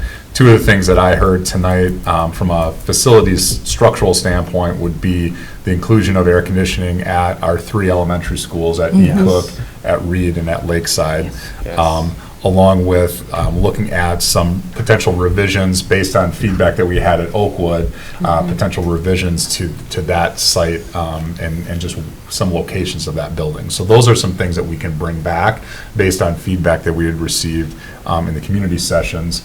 The non-physical parts of what I heard were looking at just defining a plan for school transitions from Molly, and then also looking at the 4K planning and define that. So I think those are kind of the important but not physical aspects of that we can, again, continue to track and get flushed out as we move forward. So is there anything else from a scope standpoint from just the physical building that the board would like to see? Because we want to make sure that we have that complete as we would come back so we can stay on track for that path. One thing we did in previous years is we had school member meetings at certain buildings to see what we're trying to fix or renovate or anything. So I would kind of encourage that if it was very helpful. So. Yeah, we certainly. If people have more questions or want to see things. Yeah. Anyone else? You just clarified to me, I thought we had a board meeting next week, and okay. we don't anymore, so that's good to know. So again, December 4th will be the next time, because of Thanksgiving, the next time that we'll meet. So we'll come back with those specific asks and adjustments, and then hopefully be able to just define what our scope is, and then be able to stay on track with that. So great, thanks for your feedback, I appreciate it. Yep, thank you. Thank you guys for the presentation. Let's move on to workshop number 2, state data on math achievement.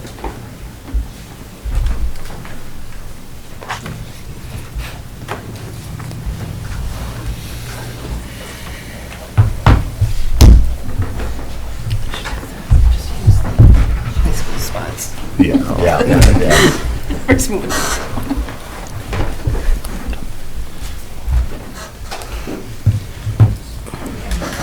All right. Good evening to the board, to those listening.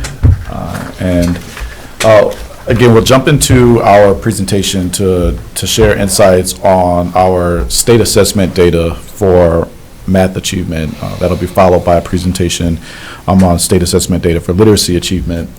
I want to share a precursor to this presentation indicating that we shared similar student outcome data in the summer. So we're looking in the rearview mirror for this presentation at what our state assessment data looked like in the spring. It's important that I qualify this by saying, first of all, the data that we'll share is not data that we're proud of, nor do we believe that this outcome data reflects the potential of our students, the hard work of our teachers, and the support that they're receiving from our administrators and our support staff. Instead, we know that this outcome data, it confirms the case that we made throughout last year for the need to make significant investments in the instructional materials for both math and literacy, as well as the strategies that we are using to provide quality professional development and coaching for our teachers and our support staff.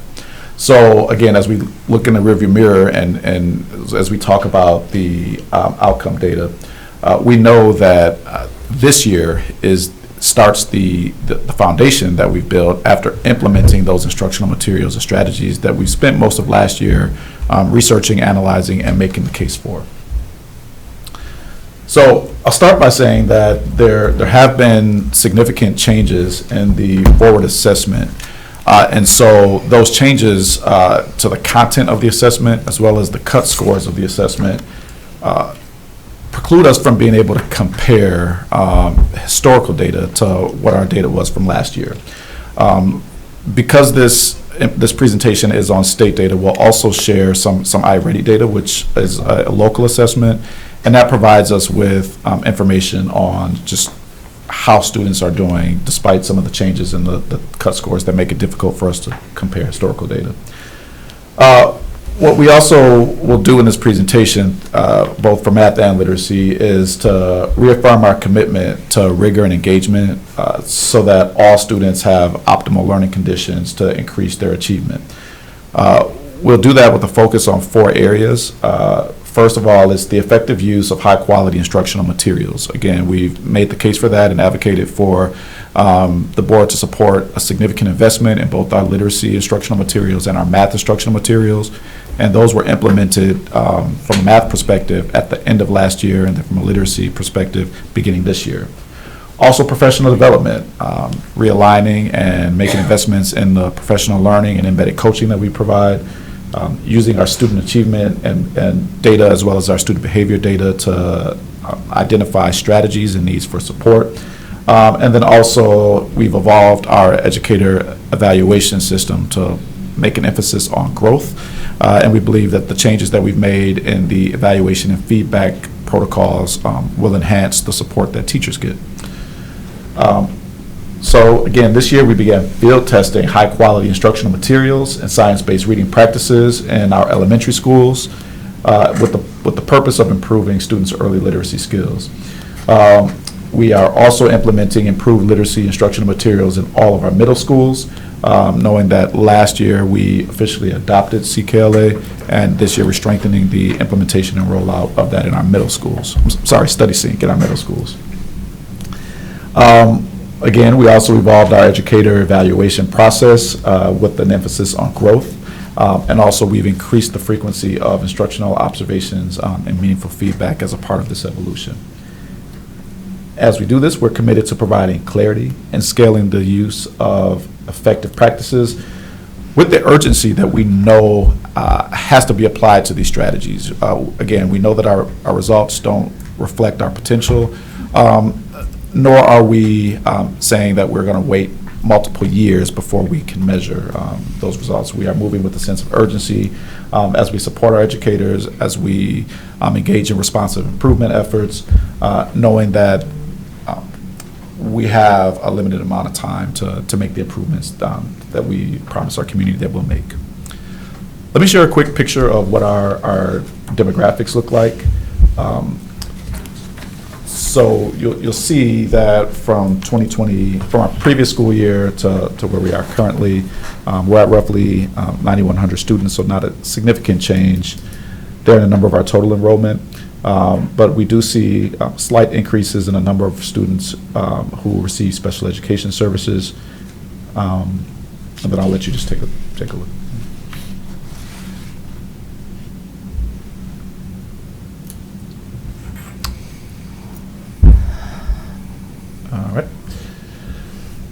All right. And then lastly, before we jump into the content of our math data, I'll just share that the public release of our state assessment data that occurred this September. And again, we're looking in a rearview mirror from last school year. So what we'll look at is our ACT statewide data for students in grade 11, pre-ACT data for students in grades 9 and 10, and then our forward exam for our students in grades 3 through 8.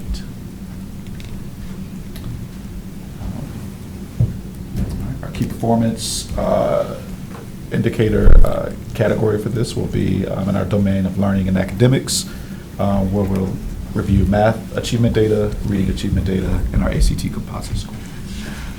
All right, I'll hand it over to Director Cole. Okay, thank you. So this is just the KPI for math achievement that all of you are very familiar with in our strategic plan. So math achievement for our elementary and middle schools makes up 15% of that KPI. And then we are still at a 2-star rating in math, which is where we were at last year as well. These are the district mathematics goals. So these are the ones that had been adopted by our district and will probably need to be adjusted a little bit with the new forward exam cut scores.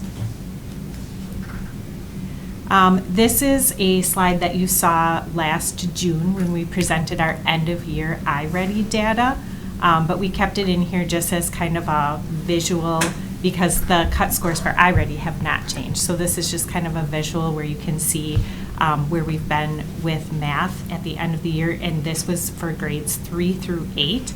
We did start using iReady for students in grades 1 and 2 last year, but we don't have comparison data, so we left those grades out of this data for the purposes of this chart. So you can see kind of over time, we've remained fairly stagnant with our math performance.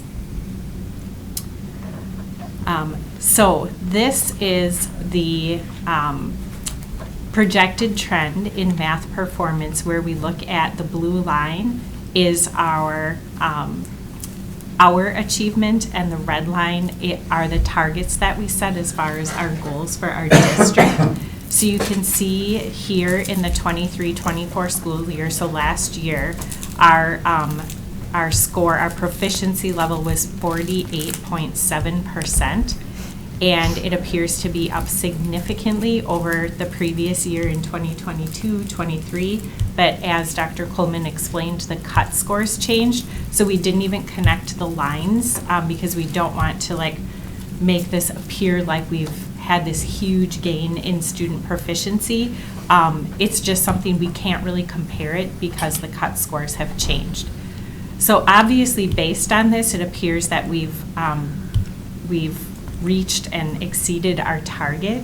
But knowing that this is now our new baseline with the new cut scores, we're going to want to have conversations about changing those targets so that we're really pushing our student achievement to higher levels. Here you can see the proficiency from last spring that's disaggregated by different groups. So the blue bars represent our students who come from households that are economically disadvantaged versus those who aren't. And then sort of the reddish bars are our students who are serviced through special education, and then students who are not serviced in special education. And then the green bars represent our students serviced in our ESOL programs and those who are not. So as you can see, we continue to have concerning achievement gaps in those areas.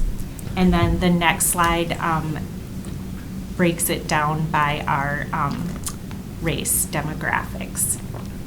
So here you can see again a lot of disparities, and especially glaring is for our students of color. This is proficiency by grade level, so you can kind of see across grade levels where we scored. We tend to, as students go up in grade levels, we tend to see higher levels of proficiency. And then this is our comparison to the state average and other districts in our area. So we continue to be slightly below the state in our performance and at the lower end of schools in our area in math. I think one important thing to note in a question that often comes up is what curriculum resources are these area school districts using? Every single district on this list except Appleton does use Bridges in mathematics. So I think that's an interesting just little tidbit there. So a few celebrations. While we really don't have much to celebrate data-wise, we know that the last school year is the first year that the iReady assessment was administered for students in grades 1 and 2. So that just provides us an additional layer of data where we can be more proactive before students get to 3rd grade and take that forward exam. We did see promising data come out of the classrooms that did the field test of Bridges 3rd edition during the spring semester. So overall, students in the pilot group demonstrated 11.65% higher proficiency than students in the control group. And so that was very promising data. I think it's a celebration that the Board of Education agreed to adopt Bridges 3rd edition for the 24-25 school year. And then for middle school, the board adopted illustrative math for grades 6 through 8. So though we are just at like 1/4 in of implementing those new curricular materials. As far as commitments for improvement, obviously proficiency and growth in math for all students must increase. And then there are clear patterns of inequities in math outcomes that must be urgently addressed with evidence-based, universal, and targeted intervention strategies. So as far as current work in K-8 math, this is broken down into the 4 areas that Dr. Coleman described at the start of the presentation as far as our process to boost student achievement. So with respect to effective use of high quality instructional materials, obviously the adoption of the new programs for K-5 and 6-8 are underway. We also want to focusing on effective professional development and coaching. So in the elementary schools, our professional development is really focused on increasing rigor and engagement, and then specific applications to that in math. And then we also are leveraging that student-centered coaching. Specifically our math coaches, we have a lot of newer people to that team. So Julie Holmes, the math coordinator, and I are really regrounding that team in student-centered coaching. Julie Holmes is going in to observe student-centered coaching in action to provide our coaches with feedback, so really using that lever to help support our teachers with implementing the curriculum resources with integrity. In our middle schools, professional development is focused on the integrity of the curriculum implementation.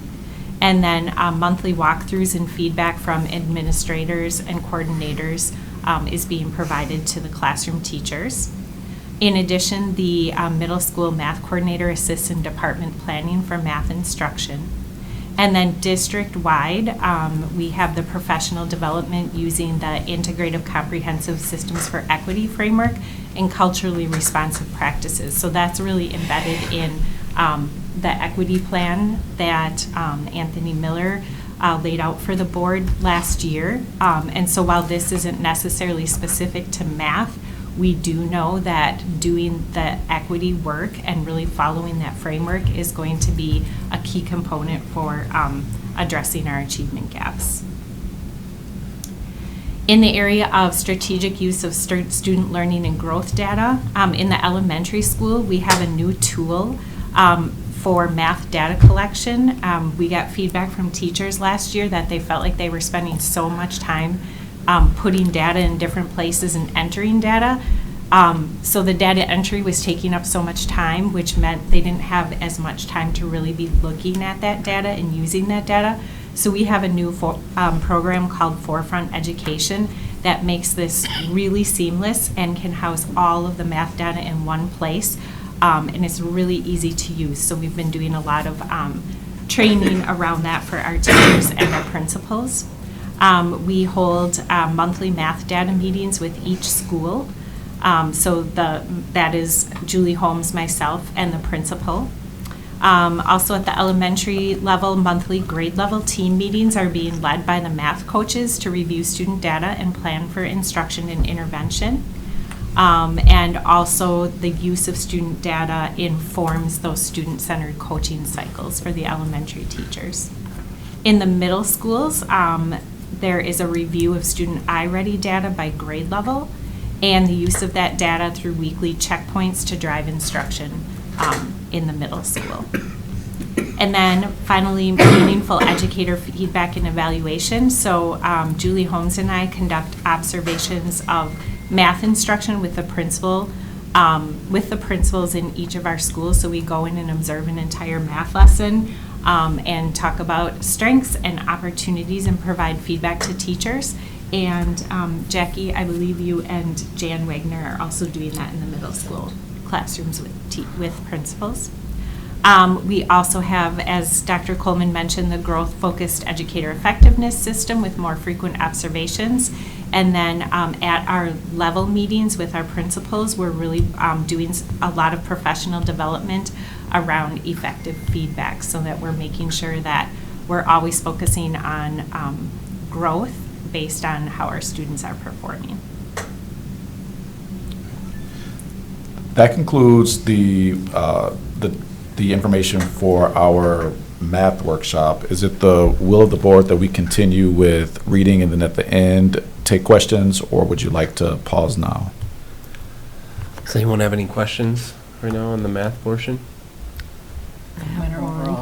Okay. All right, let's keep going. All right, thank you, Director Cole. We will move forward with reading, and I'll invite Dr. Kim Brown to join me to share our reading data. Yes, thank you.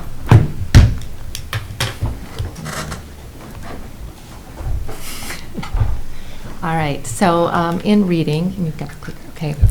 We are continuing, we have a 2-star. We have increased a little bit, but not quite to 3 stars yet.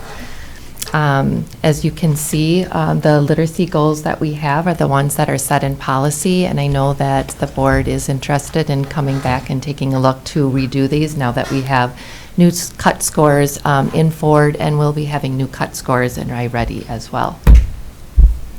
So that gets into our data. So you can see the predicted trend in ELA proficiency for grades 3-8 in iReady. You did get to see this last year as well, but you can see we had a slight increase but didn't quite meet our goal yet.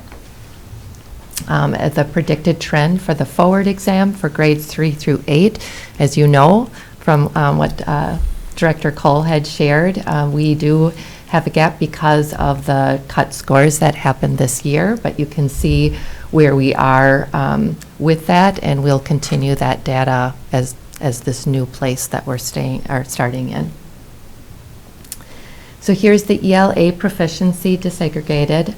Again, you saw before the economically disadvantaged to non-economically disadvantaged, students with disabilities, students without disabilities, and our students who are in serviced by ESOL and our non-ELL. And as you can see, we have gaps that we are working on closing. And then you'll see that again as we take a look at this data here. And we do want you to know that this is something like we are definitely looking at how can we have high levels for all students, and that is the discussions that we're having as we come together in our rapid cycles of feedback with our principals and with our literacy coaches as well. And then you can see where we are performing by grade level in ELA, and so you can see there's a slight increase through 7th grade, and then in 8th grade there's a slight decrease. And that is something that I know Director Kiffmeyer has looked at. This is something that's not just happening in Oshkosh. This is something that's happening across the state. So really taking a look at what we can do to make an impact on that. And here we are, comparison between the Oshkosh Area School District and our surrounding districts, and where we are comparatively to the state average. May I make a comment on that Yes. really quickly? Please. I love and hate this slide. I love it because people always ask us this question, but I also don't like it because it's not apples to apples. These school districts are, some of them, I mean, Appleton's a pretty good comparison, but Winneconne and Kimberly, we are never going to be in their demographic. So I just always like to point that out when we look at this. And I know in the past we've had comparable look at districts our size, like Waukesha, Sheboygan, et cetera. So I would be interested in seeing those with similar size district too. Okay. Yeah, we can look at that in the future, absolutely. Yeah. Thank you. So then we get into our reading achievement celebrations. And so we are excited. There was an overall increase of 2.34% for the number of students in grades 3-8 who scored proficient from spring 2023 to spring 2024. And within that, all grade levels did improve. And then there was a 4.17% increase in the number of students in grade 3-8 who scored proficient in the spring iReady over the last 3 years. So we're moving towards our goal, but we definitely are hoping for an even bigger impact as we implement our new curriculum. So. And just going back to that last slide and based off of Tim's feedback from the last meeting, just wanted to make sure we clarify the previous increases were including first and second graders in the iReady scores, and so we pulled that out to make sure that it's apples to apples for our comparisons. So that's why you'll see a little bit different. It still increases, but that's why you'll see a little bit different numbers from the previous meeting. So I just want to make sure that point that out. And Tim, I appreciate the subtraction and being able to just making sure we've got clean data as we're moving forward. So I appreciate that. All right. Our reading achievement, we do have some commitments for improvement. As you can see, we do want to improve our proficiency in reading, writing, and English for all of our students. And we do see that there are very clear patterns of inequities in reading outcomes that we are urgently addressing. And then here's some of our current work in Literacy K-8. We have a field study happening in CKLA with about 40-ish% of our classroom teachers participating. And then there's the board adoption of StudySync. Effective professional development and coaching.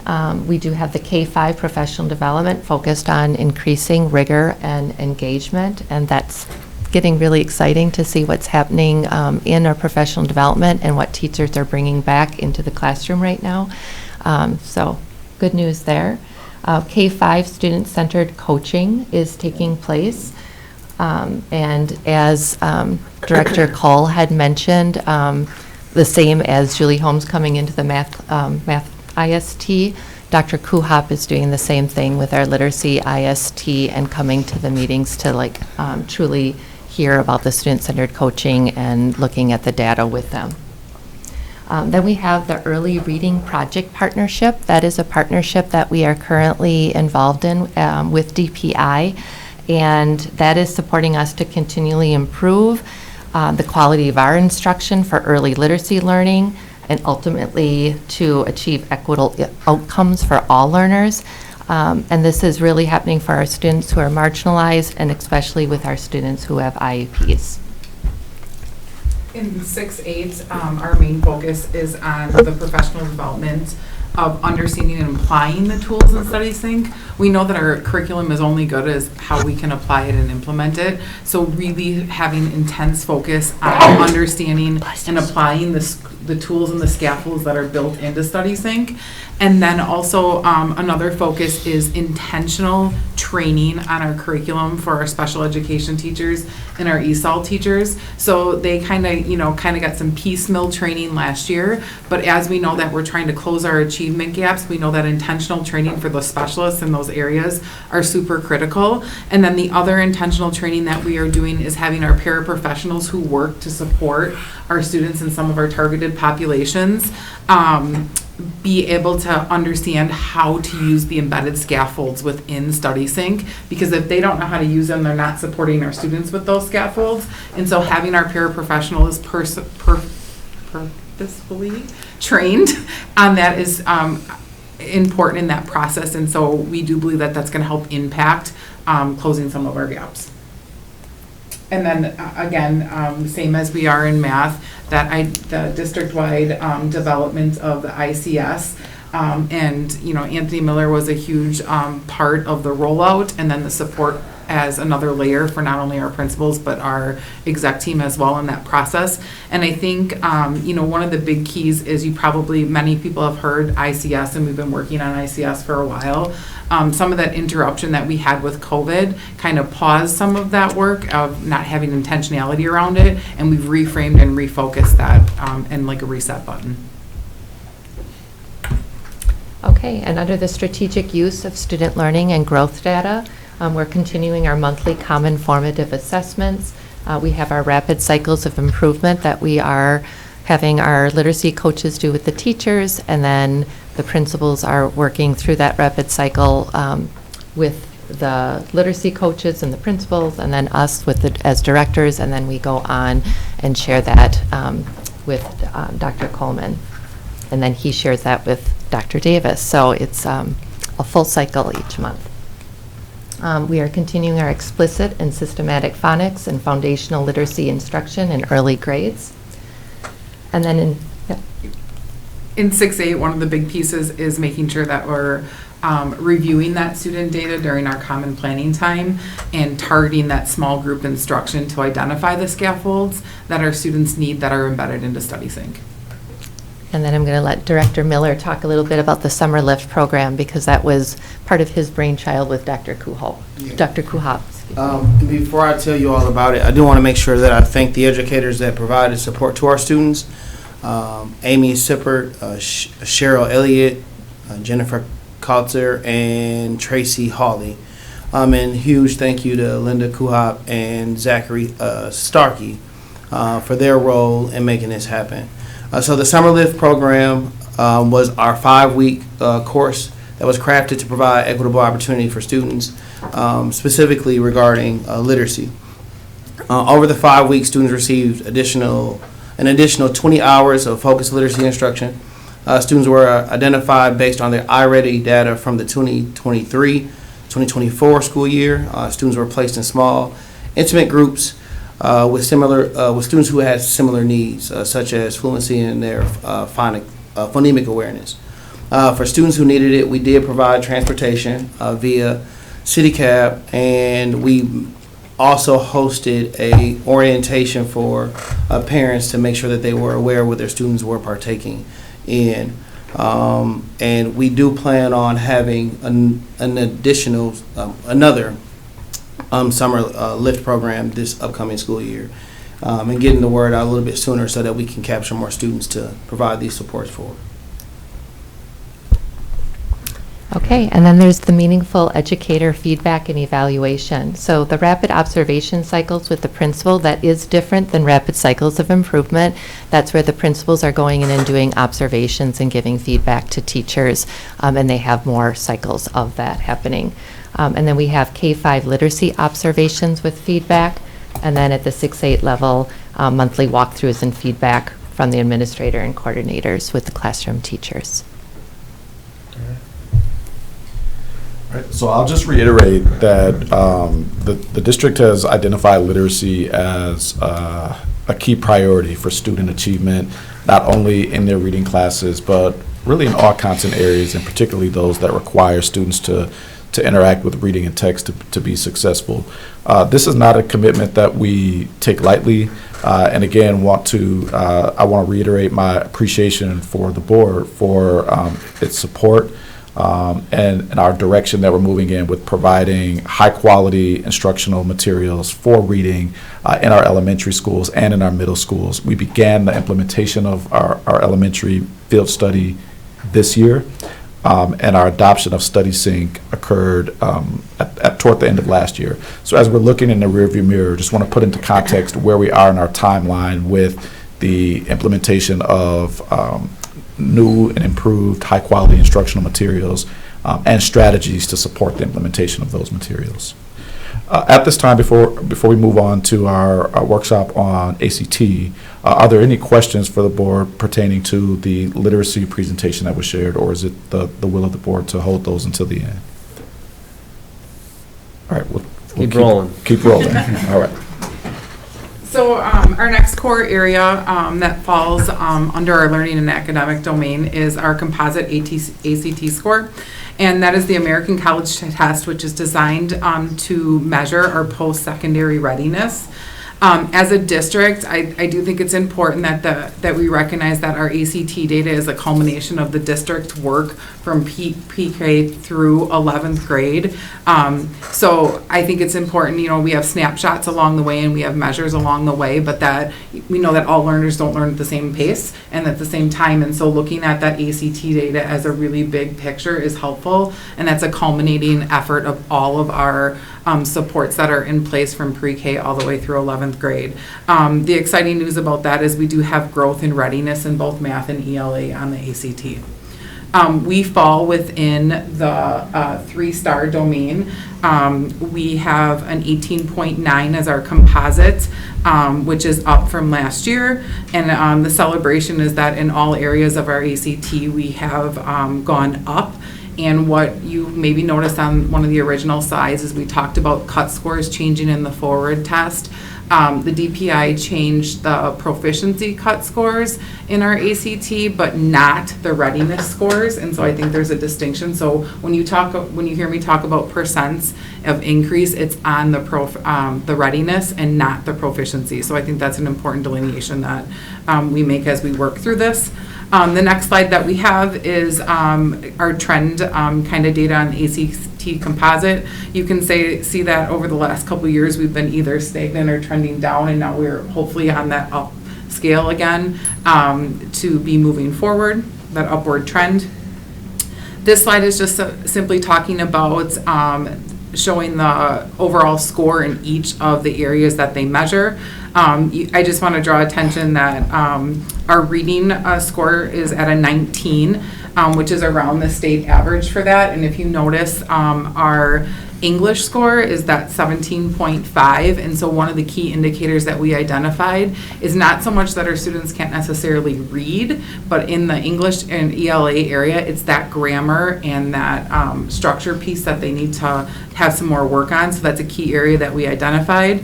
And then the other piece that I would also draw out is if you notice on the writing, it's only out of 12 where all of our other scores are out of 36. So that's why that number looks very different compared to some of the other data. When we go ahead and look at our ACT percent meeting readiness in mathematics, we did increase 3.7%, and again, this isn't proficiency, this is the readiness score. So this did not change a cut score with our ACT, so we did go up 3.7% from 23 to 24 in math readiness. I'm not happy to report that our data mirrors our forward data in terms of our targeted populations between economically disadvantaged and non. There's a large gap, as well as our students with disabilities versus our ones who aren't, as well as our English proficiency speaking students and our ones who are not. So although we did have some growth and there's some celebration, we also aren't content. So we do have extensive work to do to close that achievement gap in our targeted populations.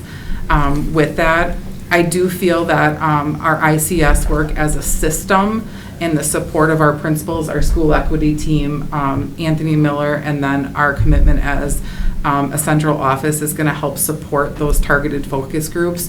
Another thing at the secondary level is really making sure that we are focusing our small group instruction on the specific needs of the students in our classrooms.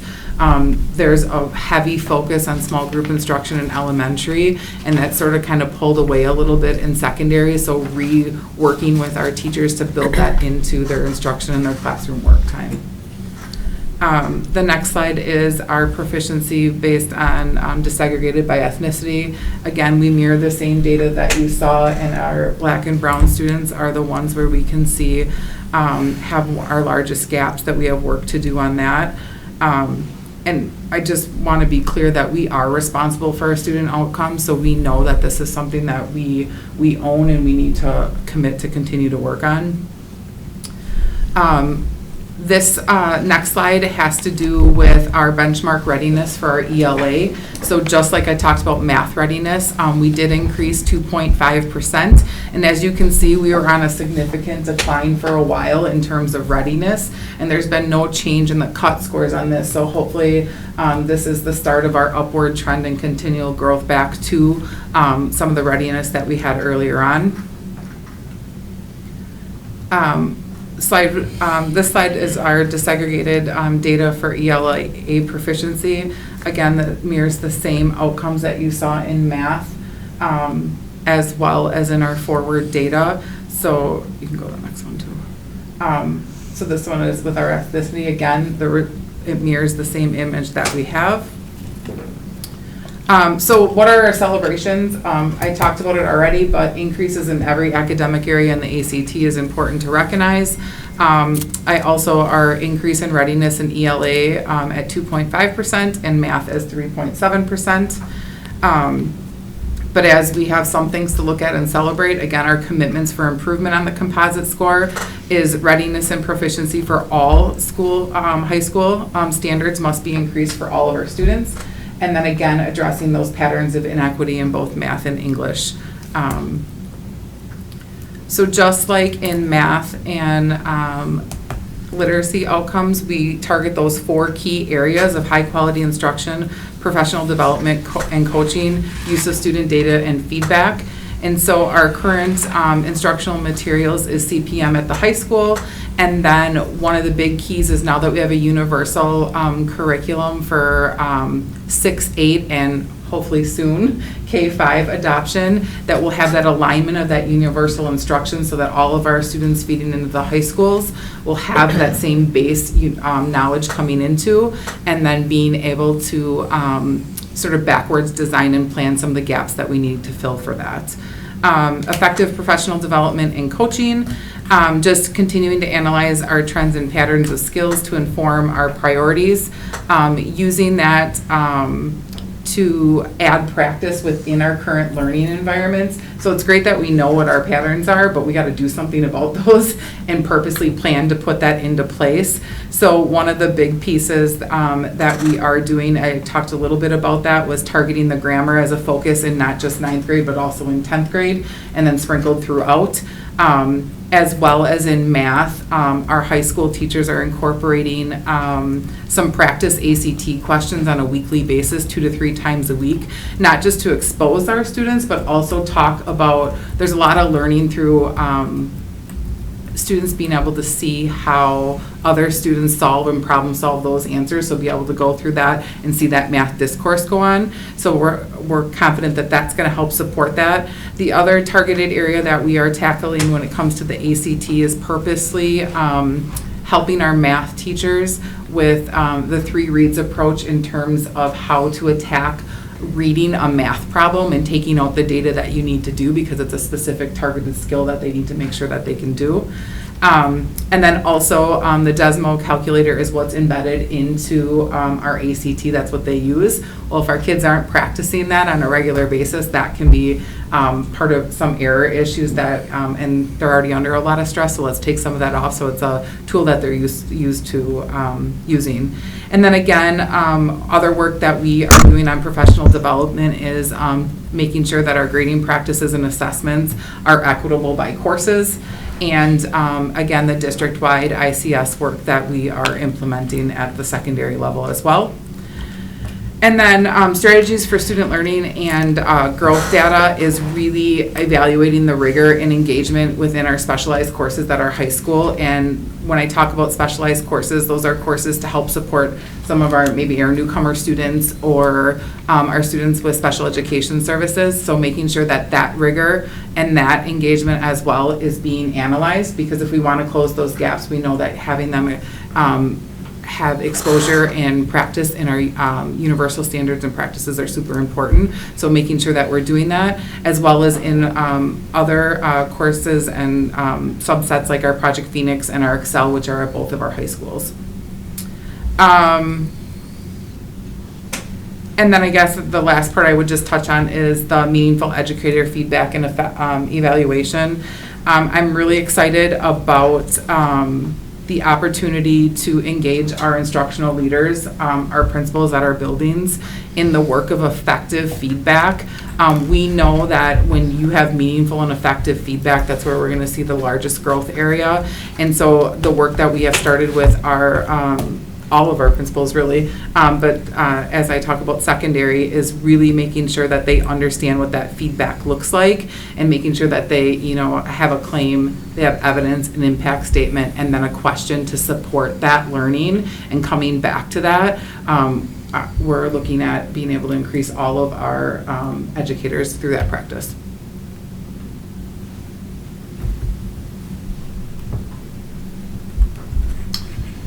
All right, so just overall, while there are examples for us to celebrate, and we certainly want to acknowledge the hard and the hard work and dedication that our teachers, our support services staff, our counselors, our paraprofessionals, and our administrators are putting in.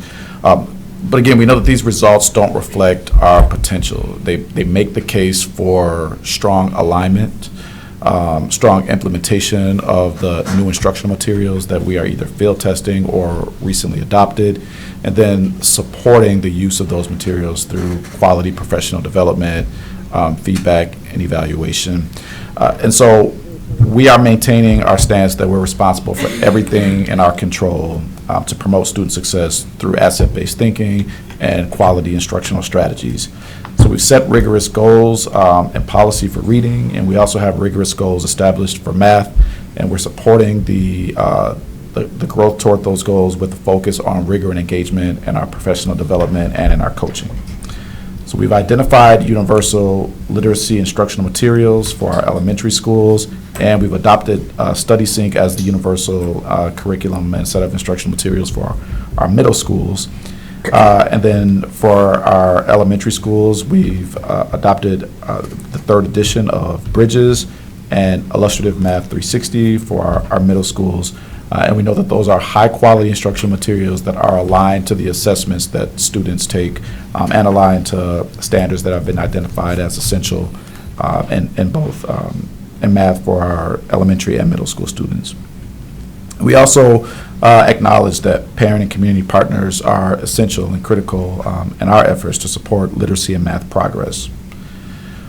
We also are committed to providing clarity and specificity as we urgently support our educators and our students in our work to meet the literacy and math goals that we've established. As of this year, we've evolved our literacy and math instructional materials, our professional development, and the collaboration opportunities to support the range of student needs that exist within our district. And then we've also made systemic changes that support our students in their preparation and readiness on the ACT. Some of those Director Kiffmeyer talked about is the integration and introduction of practice ACT opportunities within the universal educational experience that students get in high school.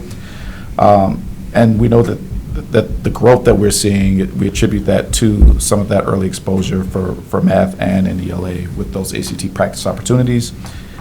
And we know that the culminating efforts of our staff from pre-K through high school are reasons why we see student growth on our ACT assessments in high school.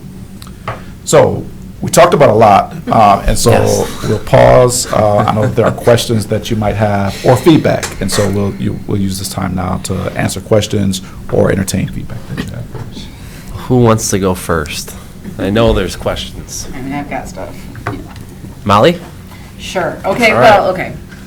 You know, I'm very, very proud of what we are doing in this district to impact particularly literacy scores. And I believe strongly that the change to CKLA, and hopefully in the same vein, some updates with math, are going to make an impact.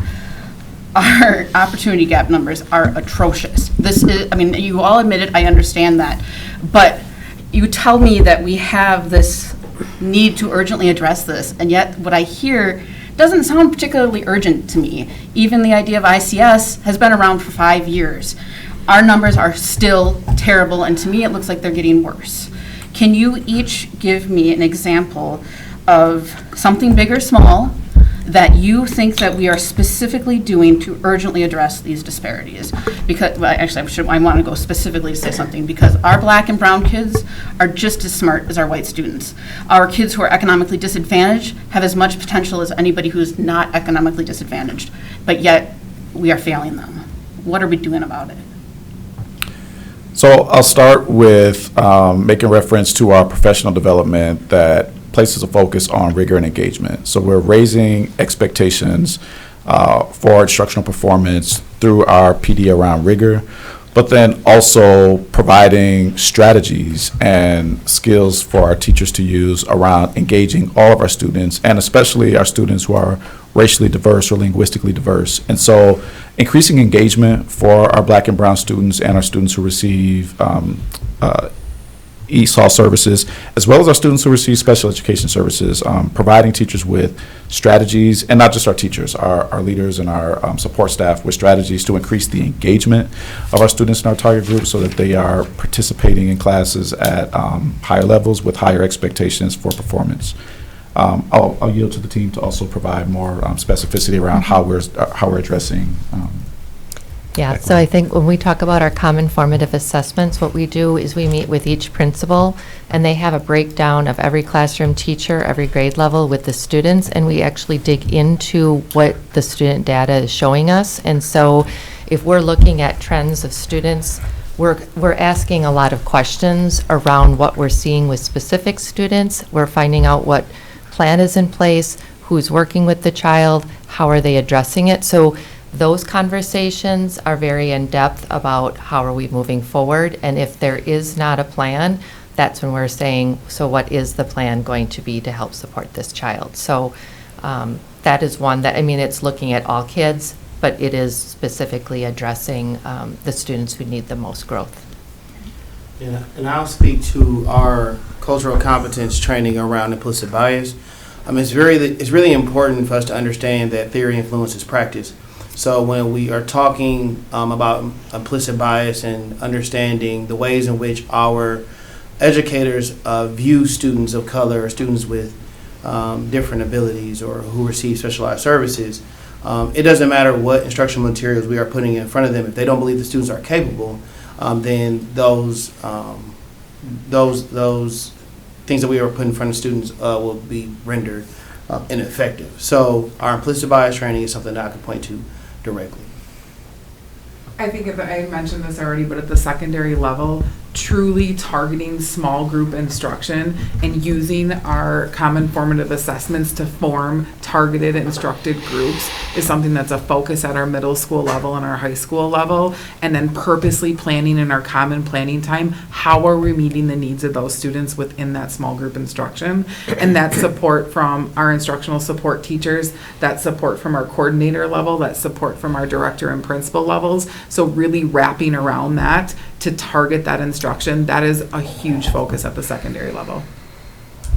At the elementary level in math, one of the reasons that you supported the adoption of Bridges 3rd edition was due to the equity-based practices. That's an enhancement to that program. And so one of the things we're really focusing on in math is teachers implementing those equity-based practices in their instruction and implementing Bridges 3rd edition to fidelity, because we know that the rigor is there. And so if teachers are really using that curriculum resource and providing that universal instruction that's rigorous, that's going to boost learning for all of our students. Thank you. And one other too that is Others with questions? Dr. Herzog? Dr. Coleman, excuse me, could you remind us when you joined the school district?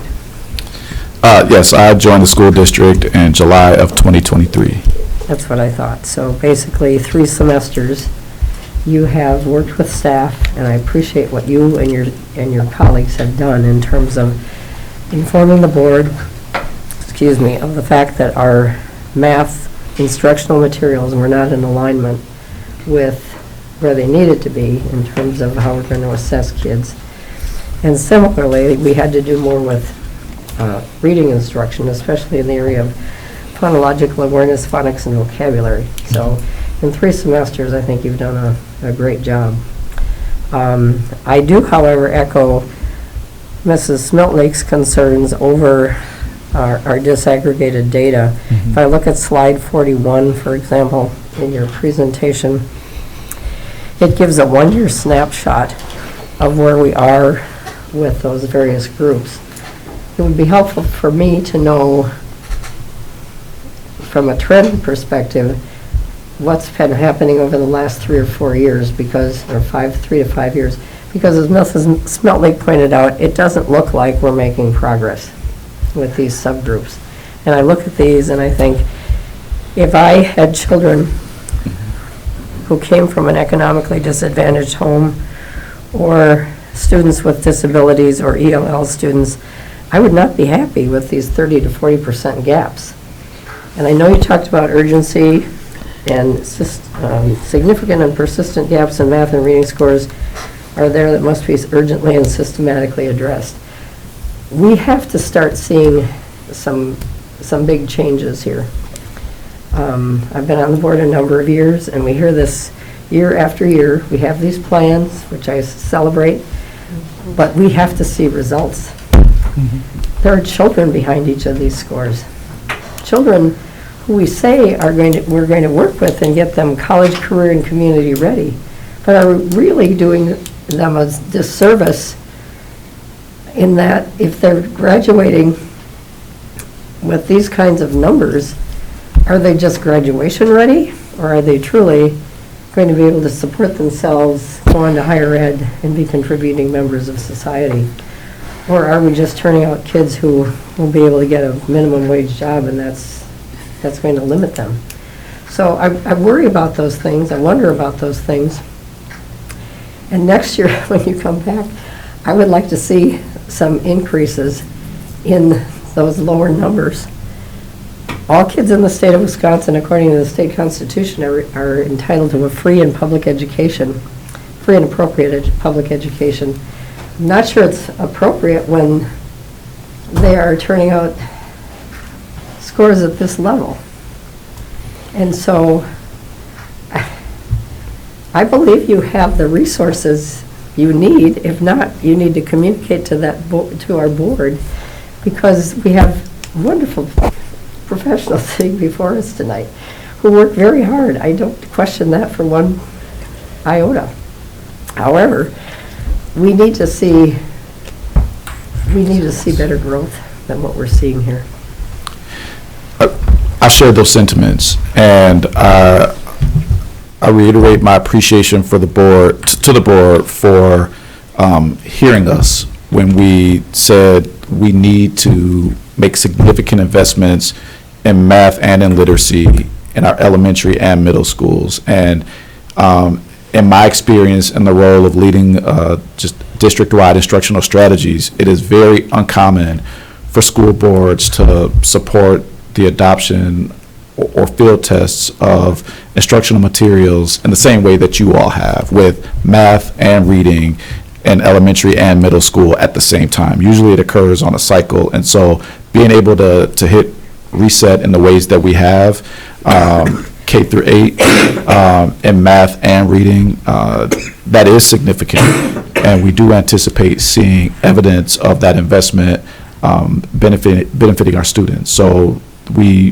now have aligned and rigorous instructional materials, K through 8, in math and reading for 40% of our students in elementary, with the field test of CKLA, with the intent of scaling that next school year, where all of our students are in our elementary schools are using a high-quality, standards-aligned, rigorous literacy program.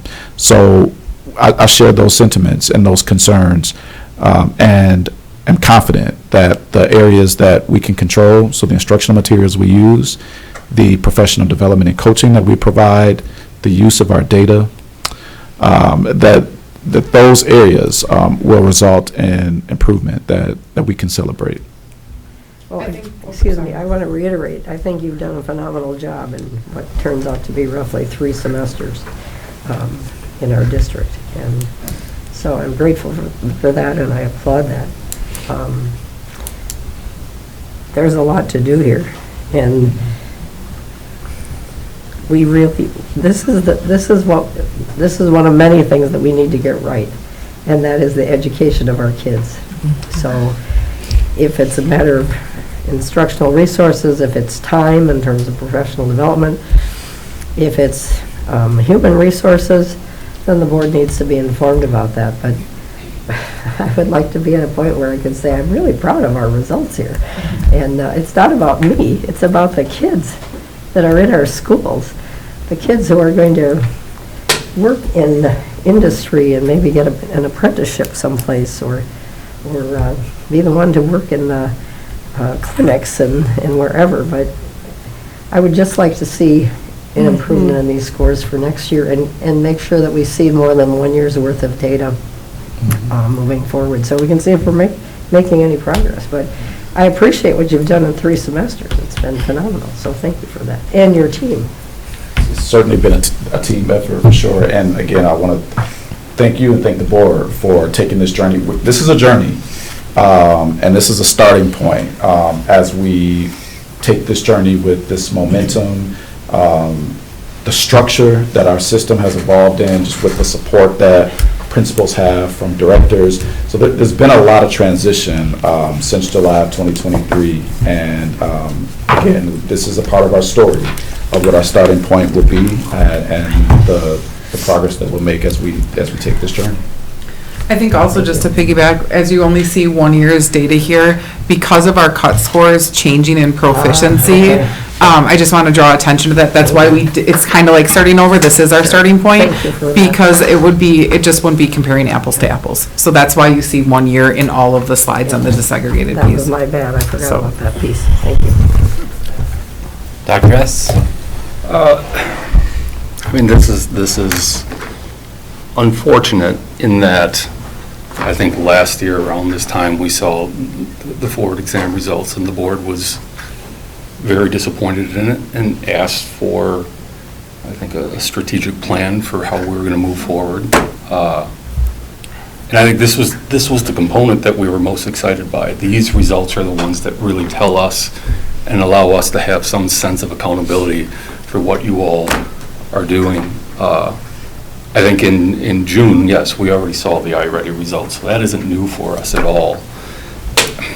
Unfortunately, I think if you understand the DPI, you would like to believe that they are there to provide accountability, but if you really appreciate it, they are more there for advocacy, and they do all that they can to make sure that these scores aren't very useful to us. And in part, I say that because why does it take 6 months after it? We're sitting here talking about it, and you're going, well, but we've done all this other stuff, and I get it. It's kind of crazy that they do that. And now here, they just added to it all by changing the cut scores. And so now the whole thing, we're left with, I don't know what to say. And that's nothing, you guys didn't do this. Nobody in this room, this is just what we're dealt with. And that's exceptionally unfortunate. I would also, we did talk about the disparities and why we didn't display the last years because of the change in cut scores. And in fact, there's a statistical argument for this, but the change in cut scores actually are going to make these disparities look substantially worse than what they were last year without us having changed anything. And so that is unfortunate, and I appreciate then why we removed them in this particular case. I think what I'm looking for is, I agree with the sentiment of Ms. Miltnick and Dr. Herzog that at the end of the day, we need to see something. And so we got this new benchmarks for where we are at in terms of the disparities. We got to see that lowered. I think what I'm hoping for is our next opportunity, our next real opportunity to ask the question, are all these things that we're implementing, is the January iReady results or the mid-year iReady? And my hope is that we really dig into that and make comparisons to last year, because that's what's going to give us some sense of, are we actually making progress with all these interventions and things that you have done. I agree with Dr. Herzog. I appreciate the work that you all are doing, but we need to see some results. And so I hope with those iReady results, we can do some substantial comparisons to last year and see some evidence that all this work that we're doing is actually getting us somewhere. So thank you very much. I'd just like to make one other. Yeah, for sure. Just the Summer Lift program. It's amazing. I'm really sad I only heard about it for the first time last week. And I'm also really sad that more people in our community didn't hear about it earlier, and that it didn't necessarily build on some partnerships that were already existing in the community. I do hope that how it moves forward in the future, that we can look at some incredible work that has been done by private partners that has really built some relationships within some of our extremely disadvantaged groups and marginalized groups, and the importance of kind of doing mentorship and thinking, like you mentioned, Anthony, about, you know, transportation being an issue, things like that. I hope we can continue to build on that. I'm glad it started. I can see just from the few presentations I've heard, though, that there's a lot of suggestions that we can really make it great, and I hope you will build those community partnerships in that setting and across the board to make these kind of interventions and programs even more successful in the future. Yeah, Molly, I appreciate you bringing that up, and that's really, you know, deliberately why Anthony's part of this group now, is because we know that, you know, although we can only control so much, right, and we're committed to be able to go deeper, we know that there's a community engagement process that also needs to go with this, because this is not just the Oshkosh Area School District, this is really a community effort that we need to do. And so bringing Anthony into these presentations and providing that perspective and being able to talk about, like, how are we building those strategic partnerships, you know, with different organizations, Oshkosh Library, Literacy Council, a lot of other organizations that are out there that will have insight into how to, you know, for us to make progress in particular spaces that historically we haven't done very well in. I think that'll be an important part of Anthony's role through, again, community engagement and equity. That's the community engagement aspect of it, and not just community engagement randomly, like specifically targeting community engagement to improve literacy and math scores. Like that's a really important move for us as we're evolving Anthony's position and being able to just develop the team more. And I do specifically want to give the community engagement, or the community group that I was specifically talking about was SAPO, and working with Dr. Sean Robinson, did put on a great start of a program that I don't know if it will be replicated or repeated, but it was a good thing for us to look at as a starting point for community engagement that reached out a lot of kids that had not had opportunities to get that kind of assistance through our district. And my only one quick comment with community engagement, please, as we move into this further, don't just tell parents to read to their kids. That is a very ineffective way to engage parents in all of this, and it just puts the guilt on them more than anything. Yep. It's so much more intense than that, so. Yeah. So thank you. Yep. Yeah, thank you. All right, do you have anything more to No. add? No? Any other questions? No? Well, thank you very much. There's a lot of information. We will move on to our consent resolution agenda. Do we have a motion? So moved. Second. Carolyn, you do it? Yes. All right, call the roll. Don't forget number 8 was pulled. Number Oh, 8's yeah, down to I've got 8 down under individually considered. Smedley? Aye. Brett? Aye. Carolyn? Aye. DeWitt? Aye. Herzog? Aye. Hess? All Resolution carries. right, on to individually considered resolutions. Dr. Hess pulled number 8, which is updates to policy 0167.3, public comment at board meetings. Motion? So moved. Second? Hess? Carlin Hess. Yep. Yes. All right, any discussion? Yeah, I pulled this. I think what we're trying to do is make policy changes that we made during some of our contentious meetings here. And I, for one, appreciate the leadership of President Wyman and what she was trying to accomplish. I think where I struggle is part of this policy is saying that we're only going to take public comments from those citizens of the city of Oshkosh or people within the district. And where I take issue with that is in, say, for example, a board meeting like tonight, where we had nobody here. If somebody comes from Green Bay, I go, well, they are a citizen of Wisconsin. They have contributed via income tax and sales tax to Wisconsin general purpose revenue. And that general purpose revenue gave us $82 million this year. And I go, why do they have no right to come in front of us and tell us anything? That doesn't make any sense to me. I think what I could see, what I could understand, would be a policy where we prioritize citizens of the city of Oshkosh or people that have children in the district. That effectively, like when we had the really contentious Title IX meeting, that was completely filled, and those were all Oshkosh citizens. And so that sort of policy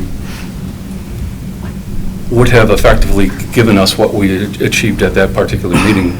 But to say on a meeting like tonight where no one chose to spoke, that if somebody came from Winneconne or Omro, they have no right to speak to us, that doesn't make sense to me. So I can't support this policy change. Quick comment. Stephanie. I wish you would have been at our committee meeting because we discussed this, and I brought it up because I kind of had some of the same thoughts. Why do we only want to limit it? What are we afraid of? And Dr. Davis gave a very compelling answer regarding we want to keep our meetings focused on what is best for students and keep them at the local level. And by allowing other towns, people from other places to speak, we are opening the door for inputs that do not directly affect our community. And, you said it better than I'm saying it, but. Yes, that would be the rationale to be able to support what we currently have. If the will of the board is to be able to evolve that and say prioritization, that would be something that that we could evolve to too. So, that's I think up for discussion. But yes, that was just making sure that Oshkosh, that people that are in the school district or have students that reside or that attend our schools, have priority related to public forum and be able to get feedback. To me would be an important part of it.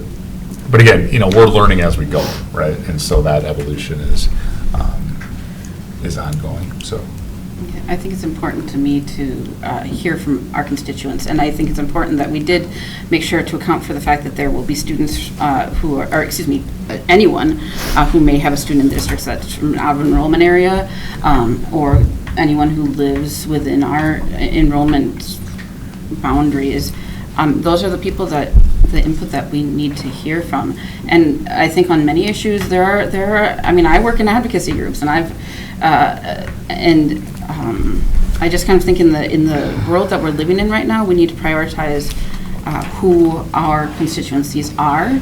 And if a person within our constituency doesn't feel that, or that we can't get a representative to share that same view as that person from Green Bay or Omro or Winneconne, I think that means something. And I do know that means that we maybe won't hear some voices, but we have to prioritize our constituents. Dr. Herzog? Thank you. Welcome, Kelly. We don't have any limits, nor should we, excuse me, on people being able to send us an email or call us and perhaps weigh in that way over something we may have overlooked. But first of all, we don't have to have a public forum. in our meetings. I think it's a good practice, I really do. But I really think it should be for those who have standing in the school district. They either have a child in the school district or they reside in the school district. Otherwise, our meetings could be taken up by people who want us to do things that would not make us dependent or really listening to our own taxpayers and our own residents. I will say what I said in the committee meeting. I struggle with this. While I understand the purpose behind it and why it is coming to the board here, I struggle immensely with limiting somebody to speak. We heard that there's no limits on emails, phone calls. Well, I understand that. We also heard that people outside of our community don't have our students' best interest at hand, and I think that's sending a message that we don't want to. I can't support this. I struggle immensely, again, with limiting someone's free speech, so I will not support it. Can I ask a point of order? Yes. Policy change, since we only have 6 board members here, I want to be clear on what the vote, what would be required to pass it. So the policy says 5 of 7, so 5, so 2/3 majority of the board. 2/3. Right, and so that's still 5 of 7. So as we would move forward, we still would need 5 votes, is my understanding. Can I ask another point of clarification then? Because I don't know Robert's Rules of Orders. Is there a way we could table this until we have the floor? Yep. We could. Yeah. Someone can make that motion. Okay, is this the appropriate time? Yes. Can I move to table. Is there a second? Second? Well, what is the benefit of tabling it for a vote, is what you're saying? What I don't want to see happen is have it come back to policy committee, because we talked about this in great detail during that meeting. And the committee said we are going to vote on it. So from a process perspective, I feel like, why are we not just going to vote tonight? Because there are only 6 of the members here, and it might be harder to get to to get to a majority that perhaps President Wyman has a view on that would impact the outcome. I don't know how to say that without. I guess. So let's wait to vote so that we have passes. Partially, yes, because she is an important member of the board, and this is, if it is intended a policy change, and we've set a policy that says we have to have 2/3 of the board vote for policy change, that means that we think it's pretty important. So I kind of think that if it's something that is contentious, we want to have the vote of everybody who's on the board. I agree with that. Are you going to make a motion to? I would motion to table. And then is there going to be a second? And then we can discuss if there's a second, we can discuss. I'll second it. Hey, there's a second for a motion to table. Any discussion? Well, one thing I think that we should, given that there appears to be a difference of opinion here, I think we should contact legal services and find out if the policy as written that we would be voting on is passes muster in terms of freedom of speech. Are we violating freedom of speech rules if we limit a presentation or someone speaking at public forum to someone who lives in the district or who has a child in the district? I'd like that legal question answered. Any other thoughts on the motion to table?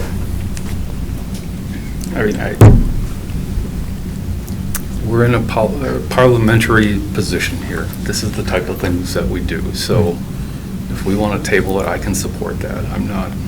All right. It's not that big of a deal. To address the one comment, I was at the Policy and Governance Committee meeting that this was first going to be taken up on, but then it took too long and we didn't actually get to this one. I couldn't make the other one. All right, then. Any other questions? If not, we'll call the roll on the motion to table. Right? Wright. Yes. Carlin. Aye. DeWitt. Aye. Herzog. Aye. Hess. Aye. Sillsby. Yes. Motion carries. So, Resolution 8 is tabled. On to requests for future agenda items. I would suggest number 8. Yes. Number 8 will be added to a future agenda. I don't know if, I would also suggest we send the policy 0166.1 consent agenda to policy and governance. All right. 0166.1, and the title is consent agenda. I have an update, future agenda also. You got that? Any other individually considered? Or no, excuse me, Future. requests for agenda items? I have one. It's been a lot of information today. Yes. I would like us to follow up on some training that we had with Ted Knightsky. When we had our session with him, we said we were going to circulate a form that has like our meeting norms that may or may not be written down. And some of those would be, don't pull an item the night right before the meeting. That's one of our norms. And also commenting on social media and things like that. So can we see what happened to that link where we were going to add some of that feedback? We can have. Yeah, and I think Dr. that'd be Davis. good as part of the mid-year board evaluation, Yeah. self-evaluation. We can bring that. I think that's a natural spot to be able to work through that. Thank you. Thank you, Stephanie. Any other future agenda items? No? Seeing none, announcements. Seeing no announcements, motion to adjourn. I'll move. Second. Nobody's Second. talking. Wow. All right, ready? Yep. Carlin. Aye. DeWitt. Aye. Herzog. Aye. Hess. Aye. Sillsby. Aye. Wright. Aye. Meeting is adjourned. We're close to it. All right. Thanks, everybody.